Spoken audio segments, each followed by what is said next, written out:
6 games remain in this season. 3 at home, 3 on the road.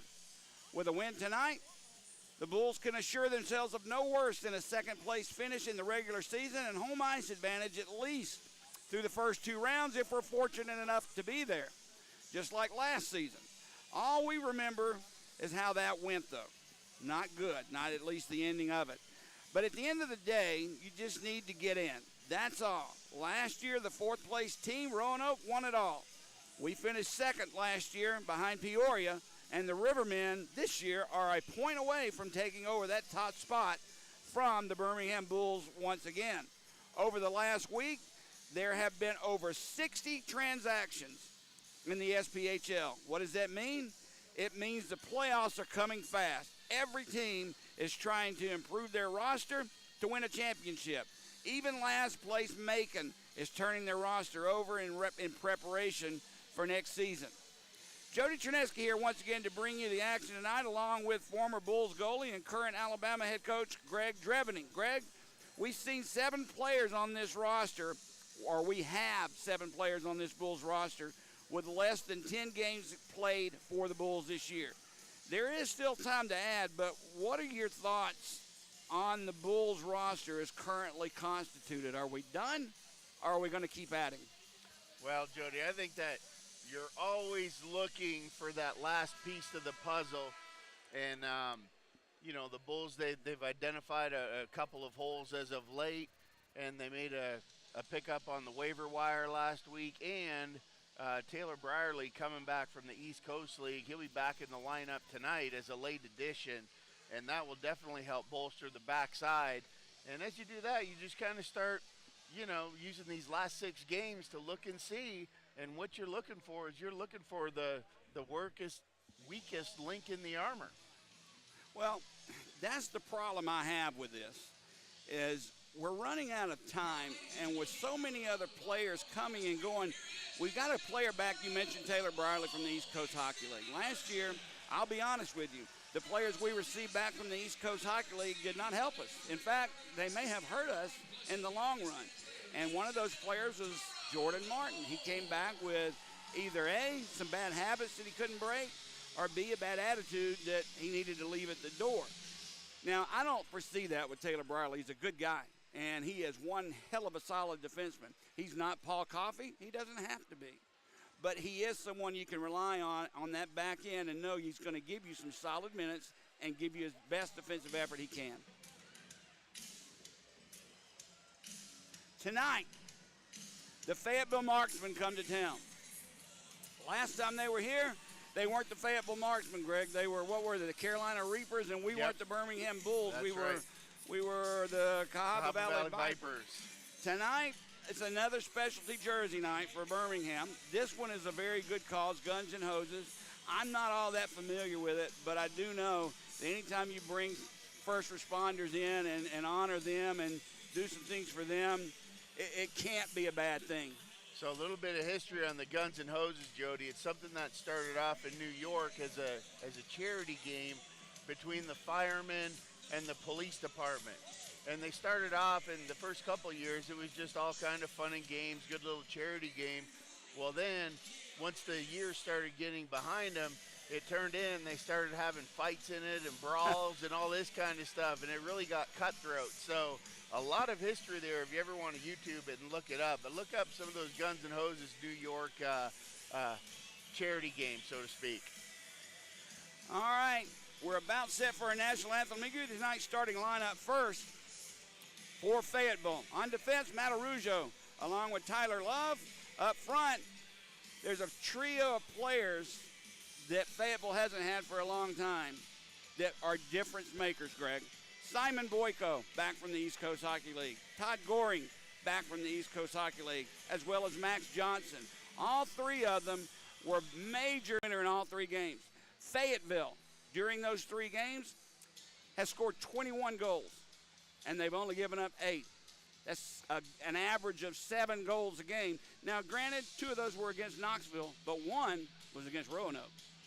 Well, and you look at that, and, you want to throw a little pepper in with your salt there that Boyko brings. And, Goring, he was only here for 7 games in Fayetteville before he got called up, and he turned around and he had output of 3 goals and 2 assists in those 7 games.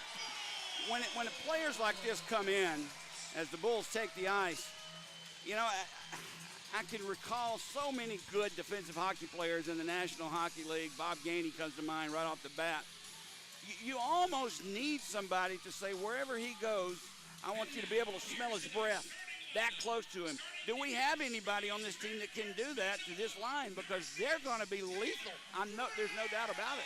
Well, I think so, and that's something where the good news for the Bulls is that they do have home ice advantage tonight. And what that means for the fans at home is the Bulls will have last change. So depending on what your coaching style is, what are you going to do? Are you going to put your top line against their top line and just duke it out? Or do you go the other direction, like you mentioned, Jody, and throw your defensive checking line out there against them and just try and shut them down? And that's where you just have to play 3-on-3, man-on-man up front, and let your D take care of business, and don't run around and don't leave open lanes with those guys on the ice. Birmingham's starting lineup tonight defensively, the newly returned but old stalwart Taylor Briley on defense. He'll be paired with Jonathan Pace. Not worried about that duo back on the back end at all. Up front, Scott Donahue, Troy McTavish, and Nick Fia. In goal for both teams tonight, the number 2 and number 3 goalies in the league. This should be, on paper at least, Greg, a good goaltending duo. Ryan Kinney for Fayetteville, 16-9, 4-1, a goals against of 2.42, and a league best 9.29 save percentage for Birmingham. Of course, again, Hayden Stewart. You worry about how long they've been riding Hayden, but he's still providing that goaltending leadership you need. 22 wins, 7 losses, 2 in overtime, and 3 shootout losses. Goals against a 2.05 and a 9.29 save percentage. Greg, I'm a little worried about this, to be honest. You and I talked about it before the game. This Fayetteville team's riding a 3-game winning streak, and they're coming in hot. 21 goals in those last 3 games. We'll pause for a second for our national anthem. By Joint Color Guard, hit members from Hoover Fire Department, Vestavia Hills Fire Department, Pelham Fire Department, and Pelham Police Department. Followed by Miss Alabama Bree Burrell for the singing of our national anthem, brought to you by the Flooring Gurus.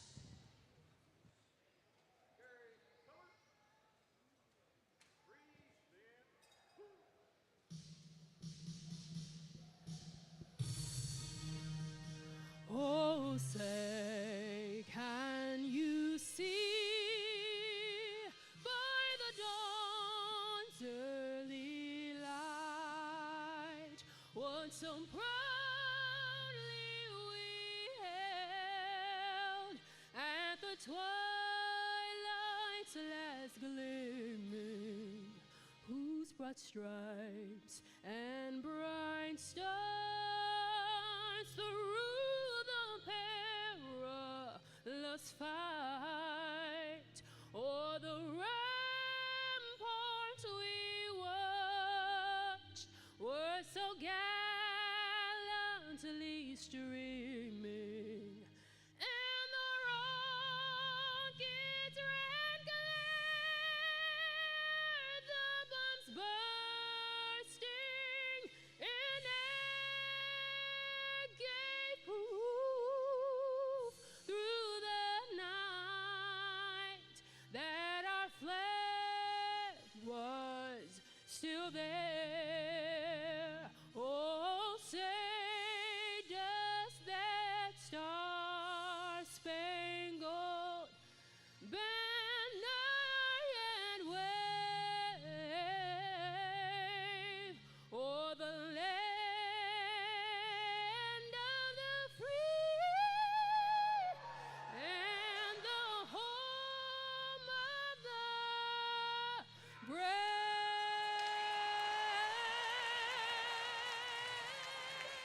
Referee tonight, Derek Bone. Linesman, Jesse Burns, and Nick Ackerman. Another nice, she's done this job before. She's sang the national anthem several times before. Really an honor. She's such a good singer. I don't know, sometimes you get some singers in here that try their best. She almost sounds like she doesn't have to try her best. Well, that was one of those ones, Jody, where, you talk about where the experience takes you, and you talk about flow, and being in tune with what was going on. And that one kind of started off, you felt like you were on the battlefield, and then it turned into Disney on Ice, and you ended up at the opera. So that was pretty magical right there. Well, tonight, if you're watching on TV, Birmingham not in their usual customary jerseys. It's Guns and Hoses we talked about, the logos for both police and fire on front of the Bulls jerseys with the Bulls logo centering them. It's a creamish color jersey, red shoulders, black piping. How you like those jerseys, Jody? You know how I feel about secondary, tertiary. I mean, some of these jerseys I've seen in this league, Greg, oh my gosh. It's just mind-numbing how somebody can come up with the designs. But this one, at least I can see the names perfectly. They're good large letters in black on a light background, and the numbers as well. I have no problems with these jerseys at all. Ceremonial puck drop taking place. I didn't catch to see who it was, but both captains on the ice for it. We're still being filmed, by the way. This documentary they're doing, I was told before the game to be on it, or at least be on the lookout for them, not to do something or say something stupid. I told them good luck. Well, yeah, good luck with that. And, we don't have to worry about being on camera, Jody, because we're animated no matter what's going on. So. Yeah, but we've got faces for radio, not for TV. That's true. So, after Auburn's debacle in basketball, I was told, thank God I didn't watch it. My grandson, the fans here in Birmingham here know him as the Eyebrow Boy. He's the one that does the eyebrow. His name's Carter McDaniel. He, along with my granddaughter, Charlotte McDaniel, are in Auburn tonight. He's in an engineering type thing where they're having an egg drop, and you got to figure out a way to drop your egg without breaking it. But they're listening in their hotel room, so they're usually here, but not tonight, maybe next weekend. Use lots of straws, Jody. It didn't matter. He's smarter than I am and ever will be. All right, here we go. Face off at center ice. Late arriving crowd coming into the building. It's filling up a little bit better than I thought. As we're underway, Birmingham's Nick Fiat takes a shove in the back, puts it in the zone, but it's chipped right back out by Fayetteville. And that's Boyko letting his presence be felt early, Jody. Nick Fiat with the puck, drops it back on defense for Brierly. Sets it up for Pace, ahead for McTavish, taps it in. Donahue catches it with a weak backhander on goal, though. Donahue behind the net, banks one off the boards for Brierly. He sends it back for Donahue. There's a shot, save made as Kenny gobbled it up. It knocked him, or hit him in the chest, but with Zach Masson right on top of him, he just grabbed it for a faceoff. Hey, good first start by the Bulls coming out. They got their feet moving, Jody. They got 2 shots on net in the first shift, and I really like that look because you know how I feel about just get the puck on net, drive to the net, look for those rebounds. So great job by the Bulls getting out of the gate here early.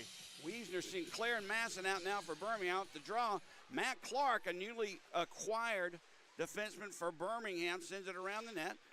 Far boards picked up by Sinclair. Ryan Leith on him. Sinclair turns, has nowhere to go with the puck. Gets it from Masson, a centering pass shot wide by Wiesner. Banked around the near boards where Clark pitching in, tries to keep it alive. It can't, and it comes all the way back down in the Bulls' end. Just underway, 1 minute gone, no score. Birmingham's Wiesner lifts one to center ice. Adam Pitters knocked it down and sends it back into the Birmingham zone. Matt Clark behind the net, drops it back for Ryan Romeo. He gives it for Kozarev. Kozarev ahead, tipped in by Birmingham behind the net. It's played. Centering pass, never got through. Kozarev picks the loose puck up, back at the point. Vance was waiting for a pass, fanned on it was Matthews, and almost gave up a breakaway. Now Matthews picks the puck up behind his own net, banks one off the boards into center ice. Birmingham fortunate, Greg. Matthews' pass didn't go awry. Well, it happens. He'll get the jitters out and get back a little tape-to-tape action here. Now Matthews in his own zone, banks one off the boards back into center ice where it's taken by Parity.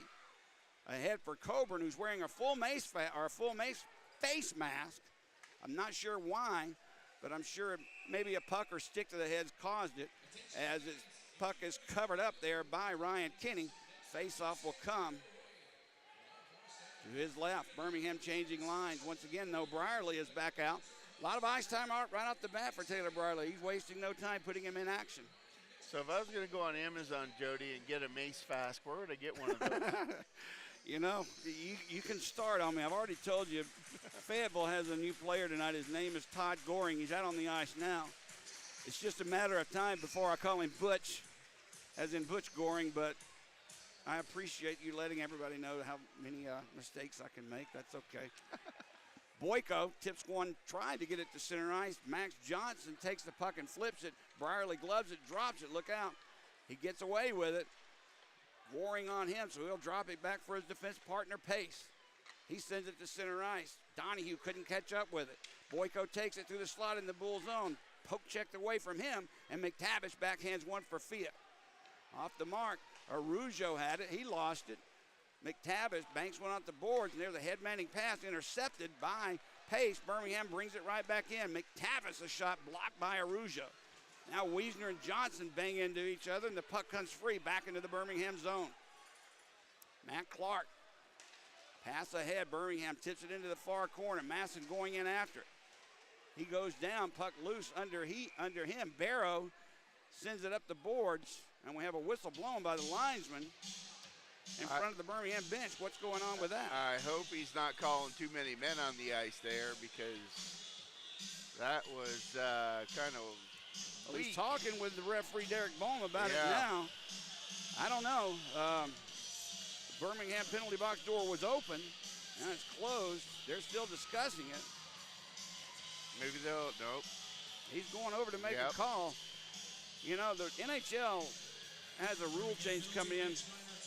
Yeah, you're right. Too many men on the ice, so Fayetteville will go on the power play. I was going to say you can't even hang a leg over the boards on your bench now, or at least for next year in the NHL.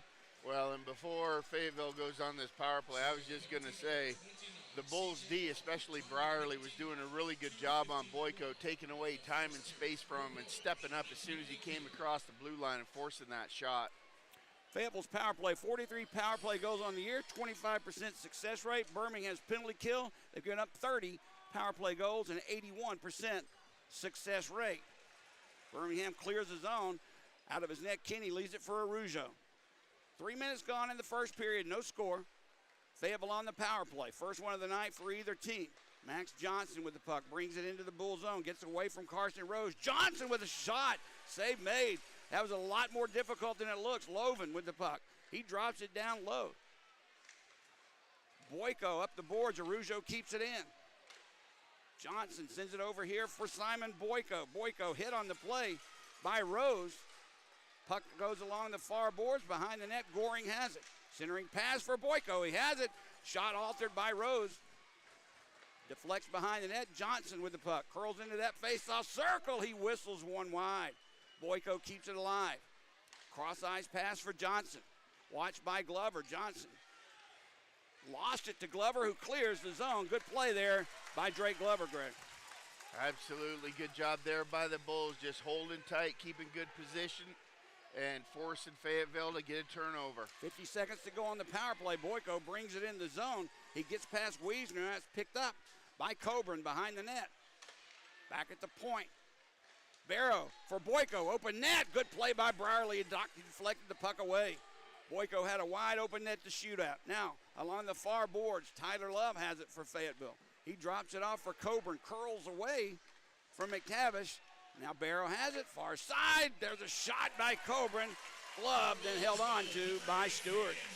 That's a great save by Hayden Stewart right there. And I tell you, Jody, before that one, you talk about Brierly and that stick where he whacked down that one coming to the net.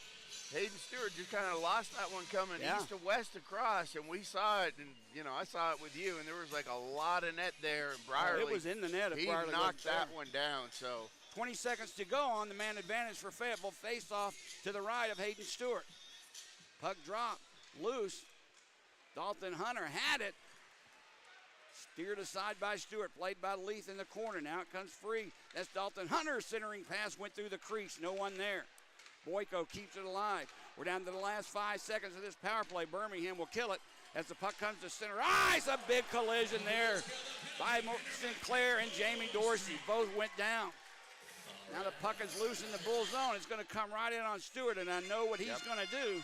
He's done it all year long. He covers it up. Now here we go behind the net. Matthews getting into it. And it looks like they're going to go. It is. There's rights being thrown on Matthew. I can't tell. Matthews really delivering the right hand. He comes in with a left. He was throwing them with both right and left. I still haven't seen who the player is for Fayetteville. But Matthews getting a big ovation. It looks like it was Yerkins, Anthony Yerkins. Now Jamie Dorsey had something to say to Matthews as he was skating to the penalty box. But Yerkins, I think, got the worst of that when Matthews was delivering both right and left. Well, he did, and that's one of those things, Jody, that, this is something that in their off-ice activities, it's, you talk about Jerry from the 90s that used to train Popper and Pinfold and Goulash and all those guys back in the day. He's been coming in. He's been working with these guys off the ice, and it's one thing that the Bulls have had enough. And I think the days of getting pushed around and all that other stuff, this is a good sign for me. I like what I just saw out of Matthews because he throws with both hands, and that's a sign of good things to come. We have been missing that element out of this team all year long, Greg, and I've been talking with Coach Simchuk and anyone else who will listen to me about the need for it. It's not that I'm glad to see a fight, but I'm glad to see somebody step in and say, okay, I'm here. Well, and, a fight's as good as anything. What I'm getting tired of, Jody, is this stuff where guys just stand there and they just push each other with their sticks, and, that's where I got to draw the line. Face off in the Bull zone. Sent behind the net. Birmingham has it. Carson Rose will take it near side, and he'll skate ahead. Tries to get it ahead for Glover, just out of his reach, and Parity backs it into the Bull zone. Now a whistle. I guess they'll call offside on that, but I'm not sure why, because Parity knocked the puck away before a Birmingham player touched it. Well, not really what I was expecting to see on Fayetteville's first power play there, Jody. Maybe one shot on net that actually got through. And, they're tied at 2 shots apiece here. But you can see that line of Johnson and Boyko especially. I mean, it's just a matter of time, Greg, before when they had the puck on their stick and there's just a little bit of net there, he's going to find it. Well, and that's where, so far, what the Bulls are doing an excellent job at is staying on those guys. And they're always identifying their man. They're taking those opportunities away, and they're just going to have to stick to them. And right now, the way I see this one going down, it's like Fayetteville, they have to find an answer for Birmingham, because right now, Birmingham's primary job is just shutting down the offense. Birmingham has given up 19 goals in the last 4 games, though, Greg. We need a little bit of defensive effort tonight. That's why I'm glad to see Brierly back in the lineup. I know what he brings to the table. Now Matt Clark, playing in his first game as a Bull, is picked up off the waiver wire, sends it deep into the Fayetteville zone. Glover picks the loose puck up off the blocker of Kenny. Now behind the net, Glover has the puck, tried to get it back out at the points for Clark, could not do it, and the puck is sent back in the Bull zone. Goring picks it up for Boyko. It bounced off his stick. Boyko far boards, loses it. Kozarev, look out. Here comes Nikita. Brings it into the Fayetteville zone. Curls through the slot, near side. Banks it off the boards. Rose is there. Nobody here. Finally, Brierly steps in, takes a shot. The wrister right into the midsection. Kenny plays it. I thought he was going to cover it, but he plays it. Johnson now with the puck. He gets away from Nick Fia. Sets it up for Goring, left wing side. Goring with a shot into the netting, out of play. Defensively blocked by Birmingham. And this line I talked about is coming off the ice now for Fayetteville. Birmingham so far, at least on that one, seemed like they had a good job defensively on it. Well, and that's exactly what I mean. They're, what they call that, Jody, is when Fayetteville's coming across our blue line, they call that the gap. And Birmingham's D are doing a good job staying up towards our blue line, closing that gap and staying within a stick's length of Fayetteville. Fayetteville controls the draw. Down low it's played. That's Pitters with the puck. Leaves it. Far side, Barrow with a shot. Save is made. Fayetteville picks the rebound up. Poked away by Birmingham. Can't get it out. Kept alive. Far side of Rougeau. In front he had Barrow. He couldn't get in the puck. Barrow will pick it up. Drops it back behind the net. In front. Backhander. Save made by Stewart. All along was Pitters, and he went forehand, backhand. I don't know if he got all of it, but nonetheless, if Stewart's not on the spot, it's 1-0. Good save by Hayden Stewart. Well, you can see Fayetteville, what they were doing before early in the period definitely wasn't working. So now they're running these cycles out of the corner, trying to get a little bit of misdirection like they do a lot in basketball, Jody. And they got alone out there in front. Hayden Stewart, that's a huge save for him.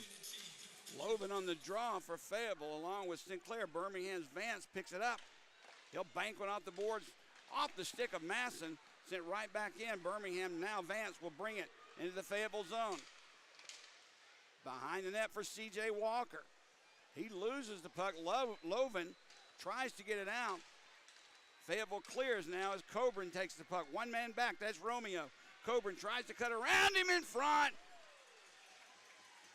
Puck comes through the crease near boards. No shot was taken, but the puck went right through the crease in front of Stewart.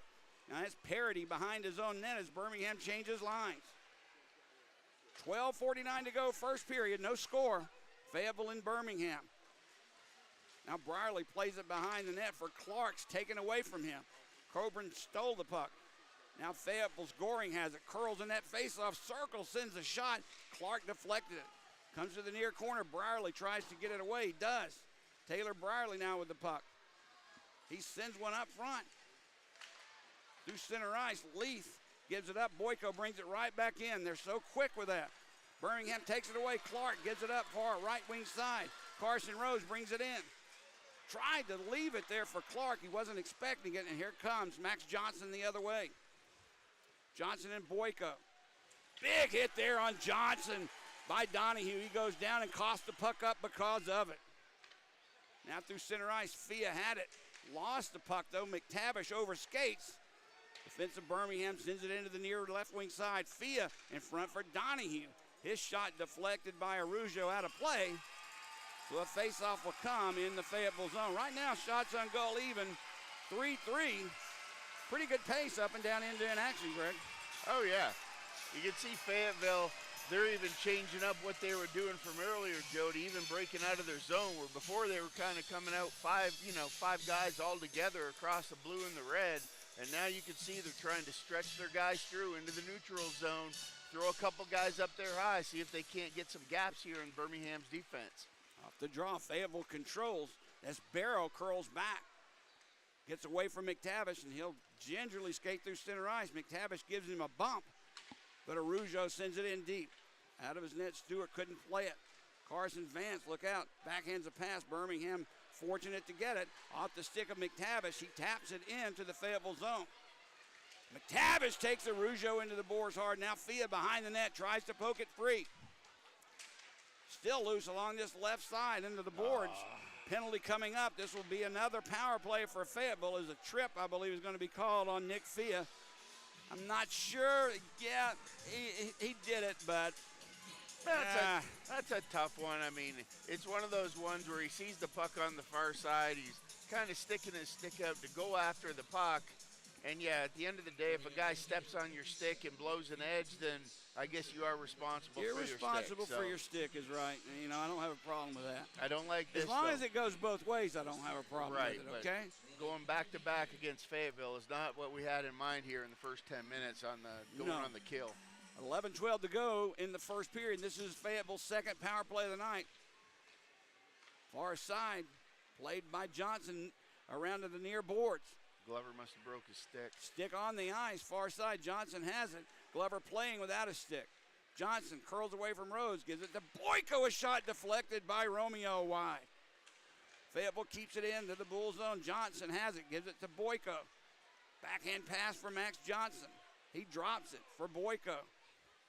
Looks like this line has been playing together for years. Boyko with the puck. He'll skate into that near face-off circle, takes a shot again. Romeo deflected away, blocks the shot. Loven picks the loose puck up. Rose deflects it, and Birmingham clears. That's a big clear there. Great job by Romeo blocking that shot from Boyko. You can see he's just bearing down, looking to rip those quick wrist shots. Arujo with the puck now. 1:05 to go on this Fayetteville power play. Drops it back for Coburn. And Coburn had it bounce off his stick. He'll retreat behind his own net and set the play. Under a minute to go in the power play. Love to see that whenever they do the hinge. I can't stand that play. I don't like that pass backwards either, Greg. Near side, Tyler Coburn with the puck, loses it. A stick flies in the air. I'm not sure whose it was. Now Fayetteville has the puck. A big hit there by Pace. Fayetteville keeps the puck alive, down low. Vance takes his man out. Loose puck. That's in front. Love takes the shot deflected by Pace. Coburn picks the loose puck up. He'll bank one off the boards for Barrow. Barrow Backhands the pass. Look out. Wiesner was there, and Birmingham clears. I thought he was gone for a second. Now, a big hit there by McTavish. He is really throwing his weight around here in this first period as he took Pitters down. Pitters keeps the puck alive, though. We're down to 10 seconds to go in the power play. A cross played behind the net. Fayetteville has it near side. Timmons had the puck, gives it to Dorsey. The barrel shot save made, rebound loose. Birmingham clears and have killed the penalty and back at full and even strength. Great job there by the Bulls, showing their physicality, and that's their second big kill in a row, keeping Fayetteville off the board. Ryan Leaf drops it back for Dorsey, who sends it ahead for Boyko. A lot of ice time. Boyko loses the edge, but Fayetteville maintains control. Johnson will bring it in right wing side. Max Johnson takes the shot. Clark nails Johnson, and he goes down. Here we go. Now Johnson gives him a shove from behind as Stewart made the save and held on. That's a big hit there by the newcomer, Matt Clark. Hey, make your presence be known, Jody, and that's what it's all about. That's how you earn a spot for the playoffs. You got it, because that's exactly what we're talking about. And you can see what the physical game does to a team that's coming in, and they're top heavy in skill and scoring. You got to keep a close gap, and you got to take the body. And so far in the first half of this first period, the Bulls have done a great job in both of those areas. I am very encouraged by what I've seen physicality-wise from especially McTavish. McTavish has been hitting anything around him, and that last hit there by Matt Clark definitely left the mark and sent a message as Max Johnson for Fayetteville, just down from the East Coast League, gave him a little shove from behind to let him know he didn't like it. Well, and I know we're still early in this hockey game, Jody, and there's a lot of hockey left to play, but I will say, you talk about what it takes to go into the playoffs, and what I've seen out of the Bulls tonight, that effort in a word is called sacrifice, and it's sacrificing your body to make a hit, sacrificing your body to block a shot, and the Bulls are answering the call in all those areas. I was a little worried about Taylor Brierly when the game started. As I said, I remembered last year at this time as players started filtering back from the East Coast League, they brought some bad habits and bad attitudes with them. I haven't seen any of that from Taylor Brierly, and I didn't really expect to. No, he's had an excellent start back here. He's one of those guys that you drop back in. And you know what, Jody? Just from a goaltending standpoint, I will say there is a slight difference. Just like goalies have a different mentality, there is a little different mentality between forwards and defense, especially when they're transitioning up and down. Well, I'm sure Hayden Stewart likes to see number 6 on the ice. Birmingham's Ryan Romeo has the puck at center ice, gives it near side for Donahue. He loses it, but sends it around the boards. Far side, Masson tries to keep it in. Fought for over there. Birmingham does keep it in, but it sends it in off the netting behind the net of Ryan Kinney, that is. So a face-off will come again with 8:30 to go in the first period. Fayetteville out shooting Birmingham 5-3, but keep in mind, Fayetteville has had 4 minutes of power play time. And you know what I like about the Bulls in their defensive zone so far, Jody, is the majority of those shots, aside from the one that Hayden Stewart had to make a big save on, they have been from the perimeter and from the wall, so the Bulls doing a pretty good job right now keeping those guys outside of the box, playing from the perimeter, and Hayden Stewart has had pretty good line of sight on most of these shots. Via Masson and Donahue out for Birmingham. Puck drop, fought for, comes free, played by Fayetteville. Boyko gloves it and drops it, takes a hit there from this Birmingham's Fia, score! Loose puck came to Nick Fia at the top of the far face-off circle with a player draped all over him. He got the backhand off and beat Ryan Kinney in Birmingham. A well-fought 1-0 lead after killing 2 power plays and delivering checks everywhere. That's the kind of hockey I like to see. Great job by Fia, identified an errant pass in the Fayetteville zone and came in. And Jody, that is one of the hardest stops to make in hockey, is when a forward is in tight on his backhand, because you get no read on when he's going to release the puck. Kenny came across and Fia just went low on his glove side, being a lefty, and that's a huge goal for the Bulls. Here's the call. Fia! Unassisted and first Bulls goals. Fia's unassisted goal is second of the year since returning from the East Coast League. Birmingham's Kozarev has the puck, gives it to Rose. He's got Brierly in front. Brierly's deflection goes off the net. Birmingham tried a centering pass back out for pace. It gets by him, so Stewart will play it. It came all the way down to Hayden Stewart. Now the puck at center ice, picked up by Yerkins. Yerkins takes a shot, easily steered aside by Stewart. Rebound there for Yerkins. Pace hits him. Behind the net, puck is played by Birmingham.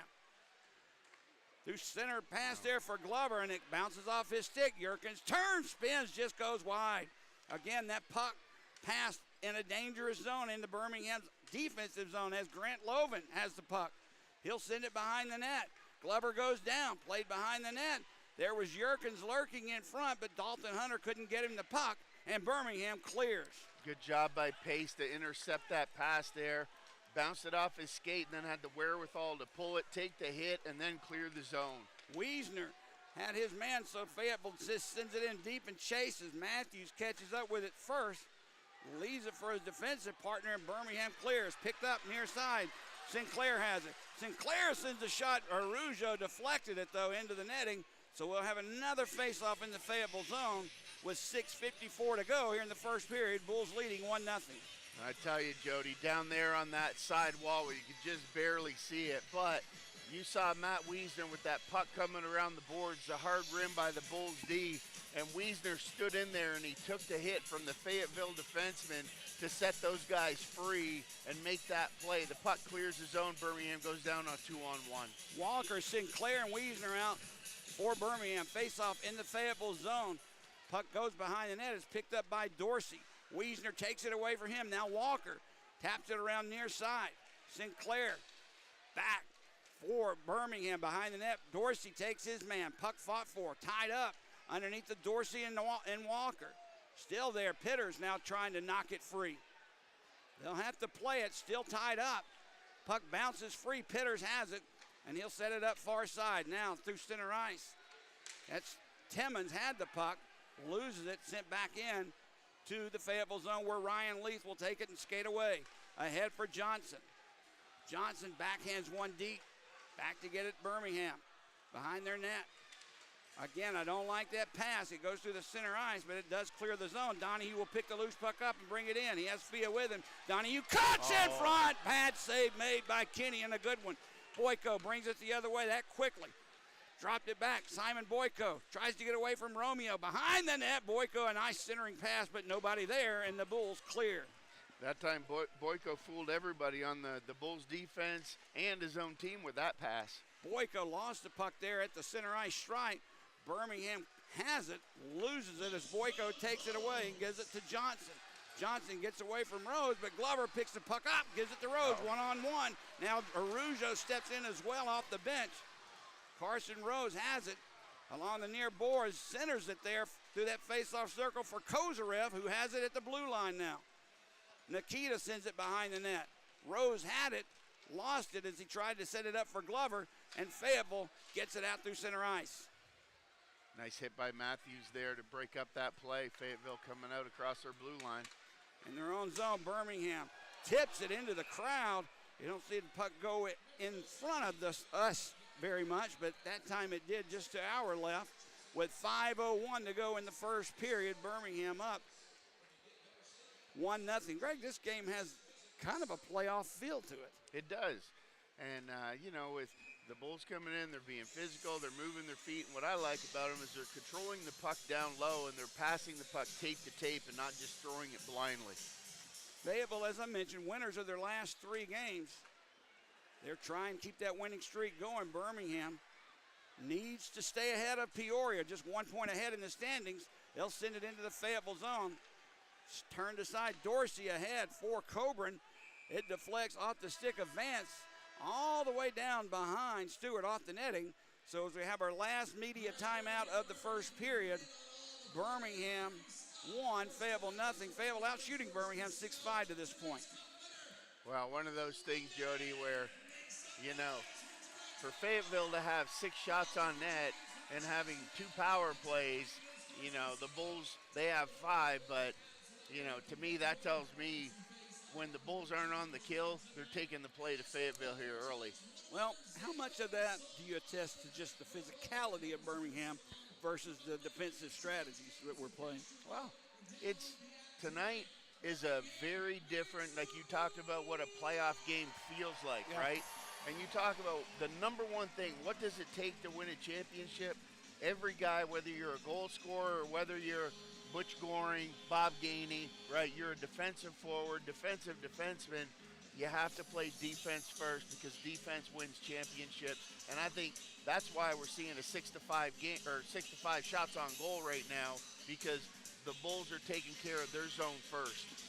Face off at center ice, Sinclair, along with Loban. Now Coburn and Wiesner kind of getting into it before the puck is dropped. Wiesner didn't like it, so he gave him a nice two-hander to the side.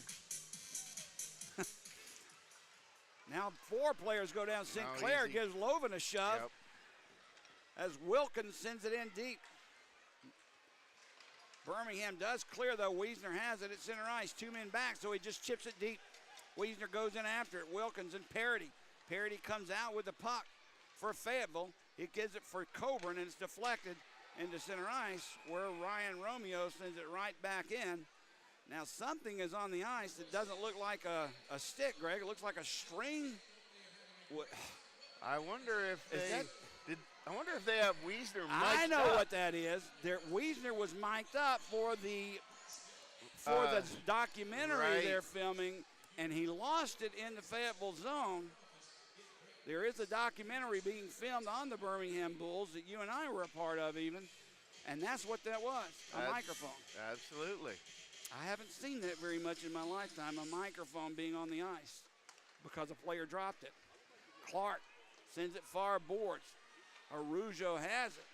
Donahue on him, ties him up. The puck comes free, though. Fayetteville will clear as Tyler Love gives it for Timmons. Jordan Timmons off the stick of Pitters. He had a step through the slot but lost it. And in his own zone now, Arujo will play it behind the net. Fia forechecking him, doing a good job. Now Love gives it up. Here comes Timmons. He'll try a cross-ice pass that didn't connect. Romeo was there, and Fia will pick the loose puck up for Birmingham. Off the stick of Rose, he'll send it right back. McTavish didn't get it, and Fayetteville brings it in. Loose puck, Bull zone. Now loose at center ice. Rose had it for a moment, but couldn't get it in deep. Now Boyko tips it past Romeo. He drops it back through the slot. Goring, a side save made. Rebound loose. Comes to the near side where Romeo tips it near side for Rose.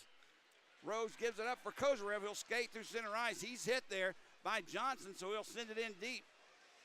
Played by Kenny around the boards. Jamie Dorsey gives it to Max Johnson. Johnson gets away from Brierly. Johnson takes a shot well wide of the net as he had Brierly beat. Now Kozarev has it. Kozarev with Brierly skating in front, gets it to Taylor. Nobody back to help out as there is line change going on, so Brierly tries to tie it up. Smart play in the Fayetteville zone until help arrives. Zach Masson trying to poke it free for the Bulls. Now Walker does as well. It comes free, but it finds the stick of Simon Boyko, and Boyko will send it in deep. They'll come off for a line change. 2.5 to go, first period, 1-0 Birmingham. Like that play by Brierly, slowing it down till reinforcements came in. Vance sends it in deep, stopped by Kenny. He'll send it around near boards in the Fayetteville zone. Coburn lost it, but managed to clear. Now Love has it. Love banks one off the boards, but not out. Kept alive by the Bulls' defense. Matthews. Now down goes Birmingham's Donahue. he No shook it call as Donahue went down. Now Coburn with a shot. He had that far corner mark, but goes a little bit wide. Yeah. Now that's what I was talking about. If you want to call it one way, call it both ways, Greg. I can't agree more, because that was a lot more intentional than stepping on a stick of Fia. Now Birmingham takes the puck away from Yerkins. Back comes Kozarev, curls, gives it up for Vance just off the mark. Vance turns and spins it around the boards in the corner off of Fia's stick, and Yerkins has it. Kozarev ties him up, but Dorsey will pick it up, and with 1.5 minutes to go, Fayetteville clears back into the Bulls zone. I tell you what, Jody, Kozarev is so fun to watch. He just went from 50 miles an hour, and he just stopped on a dime right there for that cross-ice pass, almost connected. Now through center ice, Birmingham tried to tip it in. Walker has it. Walker still playing it, gives it up. Played it for Sinclair, but it's taken away from him by Pitters, who'll skate away. Pitters for Timmons, who'll send it in deep. Birmingham's Clark intercepts. 1 minute to go here in the period. Fayetteville with the puck in the Bull zone. Played behind the net. That's Barrow with the puck. Centers one for Pitters. He gets the shot off. But Stewart was there, made the save, and pounced on the rebound as it dropped in front of him. Well, and that's one of those ones there, Jody, where Fayetteville, they dumped the puck in as a defenseman coming into that corner. Depending on how, if you're a right or a left-hand shot, as you do your shoulder checks and see how many Fayetteville guys are on that strong side coming in behind you, the last thing you want to do there is go and throw it backhand back up the strong side into upcoming traffic. Pick that puck up, use your feet, move it around the net, or a hard rim up this side to your winger coming back. Sinclair again on the draw for Birmingham. You know, back in the day, I had my own stat crew in the 90s that would tell me how good we were doing on the faceoff. I'd love to know what his faceoff stats are. Now, with less than a minute to go, 45 seconds, Parity in his own zone. Taps one off the boards behind the net. Arujo, his partner, gives it up for Goring. And Goring tries to get away from Masson. Masson just pestering him to death. Now a shot taken far boards. Save made by Stewart. We're down to 30 seconds to go in the period. Centering pass through the slot in front of Hayden Stewart, and that shot never made it through. And the puck escapes through back to center ice. Johnson backhanded a pass over. Here comes Arujo. Arujo draws it back for Boyko. 10 seconds to go. In the corner, Arujo plays it. Johnson keeps it alive. He tries to turn and spin. Is blocked by the Bulls defense. They may have time for one last shot. 3 seconds. Now the puck is tied up along the boards. And Goring couldn't get the shot off. Birmingham, a good job defensively, keeping it on the boards and away from Goring. They'll go into the locker room with a really well-played first period, leading 1-0. Absolutely, and you can see, Jody, whenever Boyko gets the puck in the offensive zone, I think everybody in the whole arena knows what he's doing because he hasn't made a pass yet. Every time it's on his stick, he is ripping it towards the net. Well, you know, it's obvious he has talent. I don't think he has Nikita Kozarev talent, but he is slick, and you can tell that if you're not on him, he will make you pay. Well, so you can see the Bulls doing a good job because whenever he gets it, they're stepping up on him and they're blocking a lot of those shots, and that makes a huge difference, especially to keep the shot count down because shots attempted would probably be a lot higher than what we're seeing on the board. He had one opportunity that he just missed the net, Taylor Brierly with a good play deflected the shot away. Here's the interview we have with head coach. With the defense tonight. Craig Big news, Simchuk. Taylor Brierly comes back from loan from Fort Wayne. How is that shaping up in the game tonight with him back in the lineup? We love to have him back. Taylor's a huge part of our team, huge part of our defense. His speed, his footwork, and just the calmness with the puck back there. He really calms everything down. Great, thanks, Coach. All right, just kind of echoing the things that we said. He's just a steady force back there, calming force. The only thing that's missing is Chase Carter. That's the only one. Him and Brierly together were a really force on the back end, and Chase Carter's doing well with Newfoundland in the East Coast League, a member of the Toronto Maple Leaf organization, so good for him. But I'm glad to see Taylor Brierly back. Yeah, they were like peas and carrots, Jody. They just knew where each other was going to be, you know, reacted to what the other one does and did a real good job covering up for each other. So good to have Brierly back in the lineup, and we just keep building from there. You expect Birmingham to continue the physical play that we did in that first period to carry over into the second and even the third? I think you have to, and you know, you mentioned before about the difference about playoff hockey, and that's it. And you know, when you get into the playoffs, Jody, there aren't many, 6-5, 7-6 games anymore. It's not run and gun hockey. Every game is 2-1, 3-2, 4-3 maybe, and I like it. I like this new style that we're seeing out of the Bulls tonight. Well, I do remember a couple of shifts from Troy McTavish, big hits from him, but I do remember Matt Clark delivering a big hit on Max Johnson in the corner. Those are the kinds of plays that we haven't seen all year long. Well, and especially in the first period, Jody, it's so important, especially when you're playing a high-skill team, because you're just taking little hits out of their energy bar one hit at a time. Okay, we're going to take a little break here. Stay with us, everybody. Give us a chance to go to the plumbing station and get a couple of more bottles of water with the score at the end of one period of play. Birmingham 1, Fayetteville nothing. You're listening and watching Birmingham Bulls hockey.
Jody Trineski here along with Greg Jevany back at the Pelham Civic Complex, getting set for second period action as the Bulls come back on the ice, leading by a score of 1-0. Greg, around the league, we were checking out the scores earlier. I noticed one score that I just want to briefly mention. Macon, as it was announced today, were sold to the same ownership group that owns this Fayetteville Marksmen team. Obviously a successful franchise in Fayetteville, and Macon's had their issues. Oh, brother. You know, you hope this kind of shores things up because that's the franchise you want in this league. Jody, I just had a flashback. I just had PTSD back to the 90s with Charles Felix Group coming in. If you remember, they own Birmingham and they own Pensacola. True story, I got a call from a buddy of mine. You may know his brother, Wayne. Brent Gretzky called me. He just got waived. He was coming down to the coast. He said, hey, Trev, looks like I've come to see you in Birmingham. And the Felix Group owned Pensacola as well. And do you think I ever saw Gretzky in a Bulls uniform? Now, wait a minute. What Gretzky are you talking about? Brent. Okay, Brent Gretzky. There's another one, Keith Gretzky, too, I believe, right? Yeah, Keith's a couple years older than Brent. Well, I don't know what's happening in Macon tonight. I know Pensacola's jumped all over them. Word has it, and I don't know if it's true or not.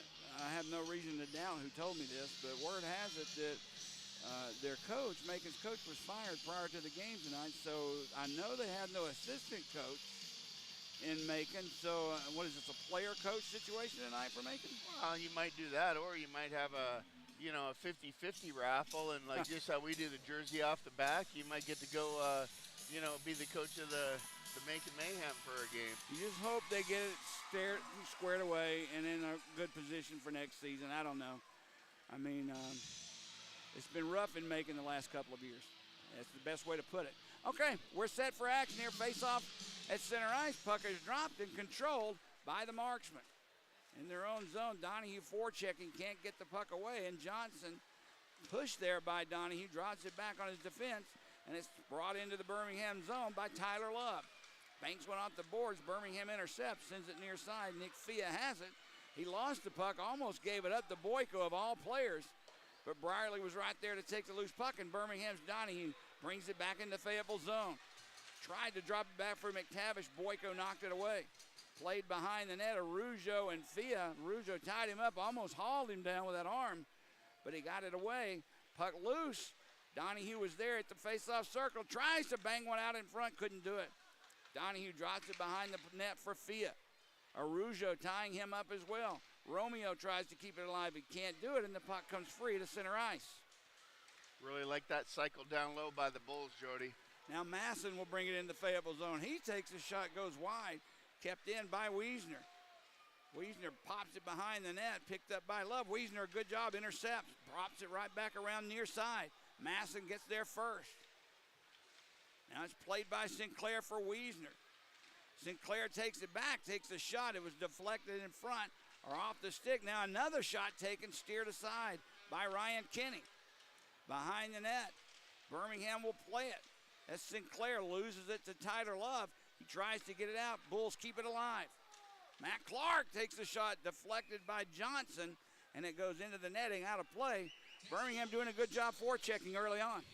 Well, and that's where you see that low cycle where Birmingham, when they run out of room and they don't have anywhere to go with it, they just cycle it back around behind the net and send the weak side guy in to block it up and just do it all over again, just side to side down low. That does two things. It makes guys chase you, and the other thing, you can see Arujo down there, grabbing and holding those big defensemen. They got to account for that speed of the Bulls. Now Vance takes it up the draw, and there's Kozrev, tried to set it up for Rose, deflected away. Rose spins, sends the puck in the corner for Drake Glover. In front, the puck bounced wildly out in front. Birmingham just couldn't get a hold of. Now Adam Pitters drops it back. He'll give it up for Timmons, and here comes Fayetteville through center ice. Sends it into the Bull zone. Barrow goes in after it, but Matthews was going to catch up with it first, so an icing is called on Fayetteville. Good hustle there by Matthews coming back to beat out that icing call. Barrows was coming down that left wall, and it looked like it was going to be a foot race, but the Bulls beat it out, so they get to go down here for a face-off and deep in Fayetteville zone. Peoria was up last we checked on Evansville, 1-0, and they're the team that are right behind the Bulls in the standings. Not that it matters tonight. What matters is right here in front of us. Off the draw, Fayetteville controls. Behind the net, Birmingham takes the puck away. Now it's sent for Rose. Near face-off circle. Rose draws it back from Matthews. For Vance, he sends one and floats it wide. Rose will have to catch up with it. Near side, he spins and shoots. It just goes wide. All the way back at the point, Vance keeps it alive. Avoids the hit by Timmons, but skating away with the puck. Fayetteville, they lose it. Kozarev keeps it in, banks it behind the net, and Kenny doesn't like the way things are going. He just covers it up, and there's no doubt he could have played it. He just wants a face-off. Well, you can see the foot speed and that offensive pressure on that forecheck that you mentioned, Jody. The Bulls are down there. They're being aggressive, and they're puck hungry right now, and that's good to see. And as of right now, Fayetteville doesn't have an answer for that. Kind of scrambling around down there, trying to clear, and the Bulls are the ones intercepting those centering passes. Thea and Loven on the draw. Puck dropped underneath. No one controls, but it bounces back to the blue line for Brierly. He sends one off the body, really, of Grant Loven. Those two are old buddies. You remember earlier in the season, Brierly's father told us about it. Now, puck sent back in where Parity will take it in his own zone for Fayetteville. Through center ice. Fayetteville brings it in the Bull zone. Pass out in front for Coburn. It didn't get through. Now behind the net, Loven goes down. Puck loose along the near corner. Brierly has it. He'll tap it just away, and Donahue backhands one for Fia, who sends it out to center ice. McTavish picks the puck up. One man back. McTavish can't get around him. Good defensive play by Wilkins to keep McTavish away. Now Wiesner with a shot just at the top of that face-off circle. That was a lot tougher save than it looked like, but Kenny did it. Bounced in front of him, and he covers it. Well, and that's one of those situations, Jody, coming down where as a goalie, you don't think that guys are going to take that shot. Usually they'll look away or whatever. Weezer kind of gave him the look to one side like he was going to pass, and then just snapped his wrist and put one in and kind of handcuffed Kenny a little bit. He had to be careful, covered up the rebound. Face-off in the Fayetteville zone, won by Masson. Back at the point, Birmingham's Clark takes a shot. Almost got through. Now Masson takes the loose puck far boards. Johnson on him, hauls him down, no call. Tied up underneath the Masson. It pokes free. Picking up there, Boyko, he clears the zone. Clark sends it right back in. Bulls will have to clear the zone. Behind the net, Tyler Love, pressured by Wiesner, so he just wraps one around the boards. This is going to be an icing. It's back to get it is Clark. So a faceoff comes right back down where it started in the Fayetteville zone. And this is key here for the Bulls. They came out and with the same aggression and the same intensity for the second period, Jody, that they came out at the start of the game. And it seems to be, I call it the chokehold on a team. And it's like right now, that's what the Bulls are using to shut down Fayetteville. They need to keep that up, keep their feet moving, do what they're doing. Rose, Glover, and Kozarev on the line change for Birmingham. Fayetteville has to keep the same players out on the ice. Bulls control the draw. That's Vance. Tries to get it for Rose, couldn't connect. Kozarev behind the net has Glover in front. Kozarev, a backhander, goes wide. Now tied up is Goring by Matthews. The puck comes free. A big hit there by Rose. That's about the third time Greg Rose has delivered body checks tonight.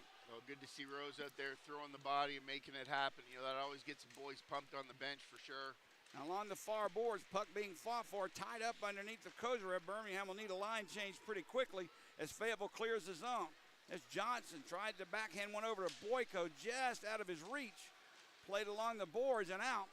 Birmingham will hustle back to the bench for a line change. Watch this second guy high here. That's Pitters with the puck in his own zone. Watched by McTavish. He avoids the check, but the Bulls take the puck away. Now it's loose at center ice.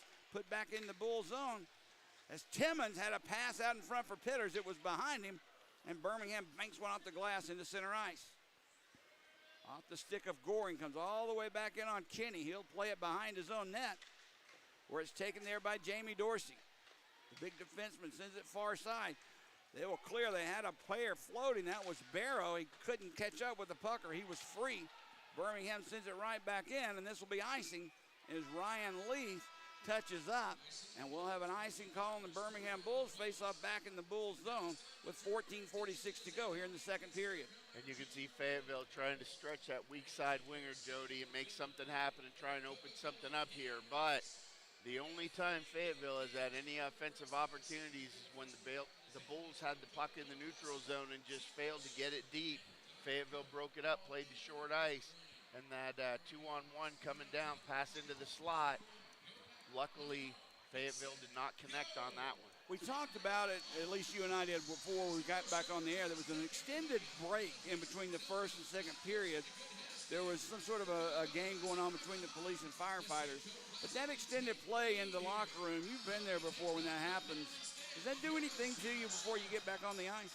Well, it all depends, you know. I mean, on one hand, it gives you a little bit of extra rest, and, you know, on the other hand, you can also get distracted and, you know, kind of lose your focus a little bit. But luckily for the Bulls coming out, it seemed to give them a little more in their tank, a little bit of energy, and, you know, so far so good here in the second period. I always wondered if the juices are flowing, and they definitely were at the end of that period, if that just cooled you down a little bit and you'd rather keep them flowing. For me personally, I like those breaks, those intermissions in between periods being as short as possible so you can just get out there and get back to it. Face off in the Bull zone to the right of Hayden Stewart. Adam Pitters for Fayetteville opposite McTavish for Birmingham. I've done well tonight. I haven't called him Craig McTavish once, nor have I said Butch Goring once. Little problem with the net back here. The referee checking it out.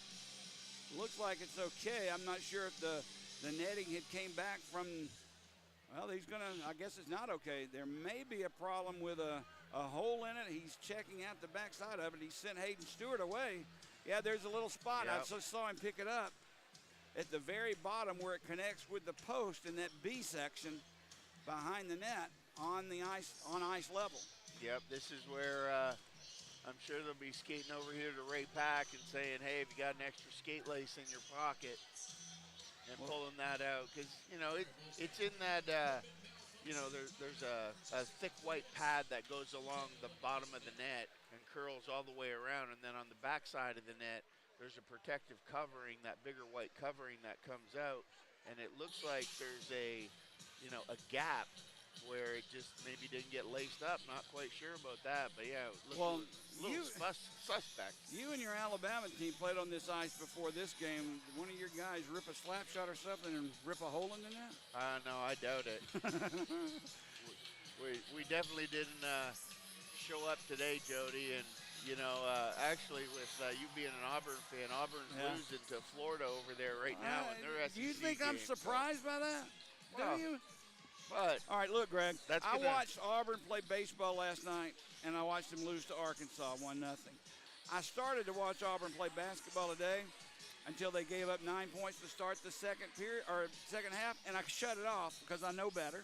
And I've been watching Auburn football all year long, and I shouldn't say watching. Watching the scores more like it. I've quit watching. I can be a fan from afar, you know.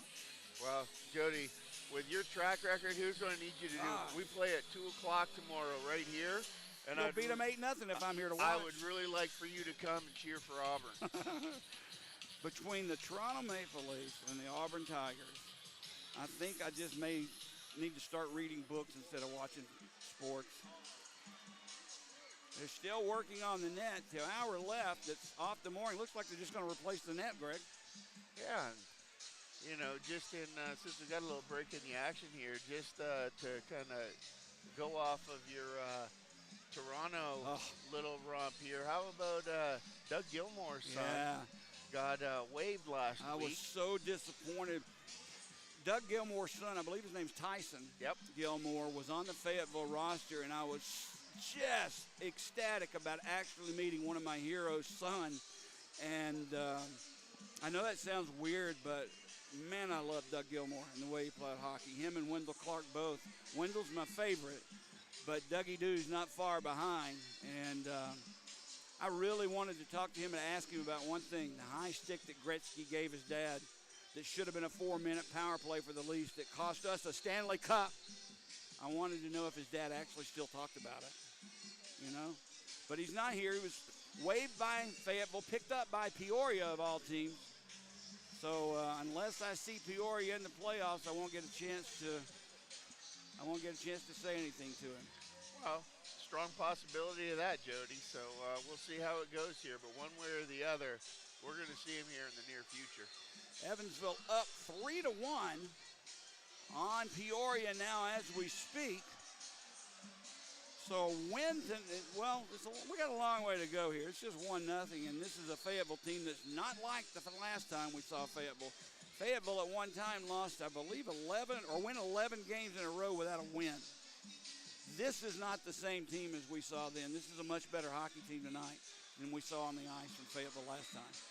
Well, much better hockey team, but sometimes, Jody, when you identify these key guys coming back and getting onto a team, you know, when you're sitting here on the Bull side and you're seeing this stuff happen, you know, sometimes that pumps you up and you're like, hey, you know what? We got to shut these guys down. You know, we see them trying to load up or whatever, and we're going to come back and, you know, give them a little shot in the throat and let them know we're for real. Still working on the net. They had to replace it, and they're checking out, I guess, how it's laced up on the bottom as it's turned up on its side. I want to talk about the changes in rules in the NHL I touched on. What is that? Next year, you're not going to be allowed, if you're on the bench, to hang a leg over the boards for a line change because, well, listen to the reason. A linesman or a referee, I'm not sure what, skated by, and just as he was going by, one of the players put his leg out to hang it over the boards, one on the bench, one on the ice, and he got cut. So they immediately, I guess, changed the rules because of it. Another one is next year, if a delay of game penalty is called because the puck leaves the ice, the opposing team has the ability to challenge it, to see if it was touched or hit the glass, and if so, there would be no penalty. But the problem with it is twofold. One, if you're wrong, you'll be at a 5-on-3 disadvantage because that's another delay of game. Wow. And on top of that, it's just more delaying the actual action because the referee's got to take time as the clock is stopped to come look at everything or wait for Toronto to come and give him the ruling. It's just, can we just play hockey? You know what, I get instant replay, and it's important in some aspects of the game, you know, whether you're talking hockey or whether you're talking football, Jody. But you know what?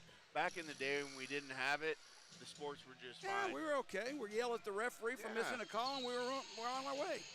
Okay, we're back to action finally. A new net is on the ice, and Fayetteville wins the draw and sends it to center ice, back in the Bull zone. Donahue and Love chasing after it, played by Donahue, but two men back, forechecking, takes the puck away. That was Timmons, drops it for Barrow. Barrow for Pitters, and here we come, back into the Bull zone. Adam Pitters, three Bulls back, take the puck away as Brierly picks it up and banks one off the boards to center ice, just past McTavish, all the way in on Kinney, and he covers it up. That was a smooth transition there by Brierly, Jody. Pulling that puck in, backwards crossovers, and in the same motion, just firing it. 8-ball in the corner pocket with that bank off the wall, just a little bit out of the reach of McTavish, or he would have been gone off to the races.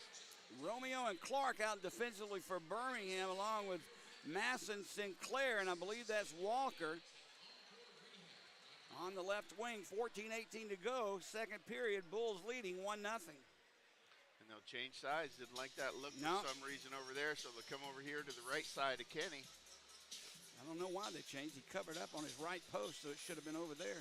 Face-off control by the Bulls. Romeo slides it across for Clark. He sends one looking for a deflection and never made it through. It goes wide. Romeo will tap it behind the net. Played there by Jordan Timmons. He tried to give it to Pitters. Birmingham deflects that pass away. Now it's fought for behind the net. Masson goes after it. Rougeau gets there first. Now pass through center ice off the stick of Pitters. Birmingham's Masson drops it back on his defense, and Birmingham will reset the play. Lifted into the zone looking for Glover deep. Glover will play it for Masson. Glover and Masson out on the line now with Kozarev as Rose takes this shift off.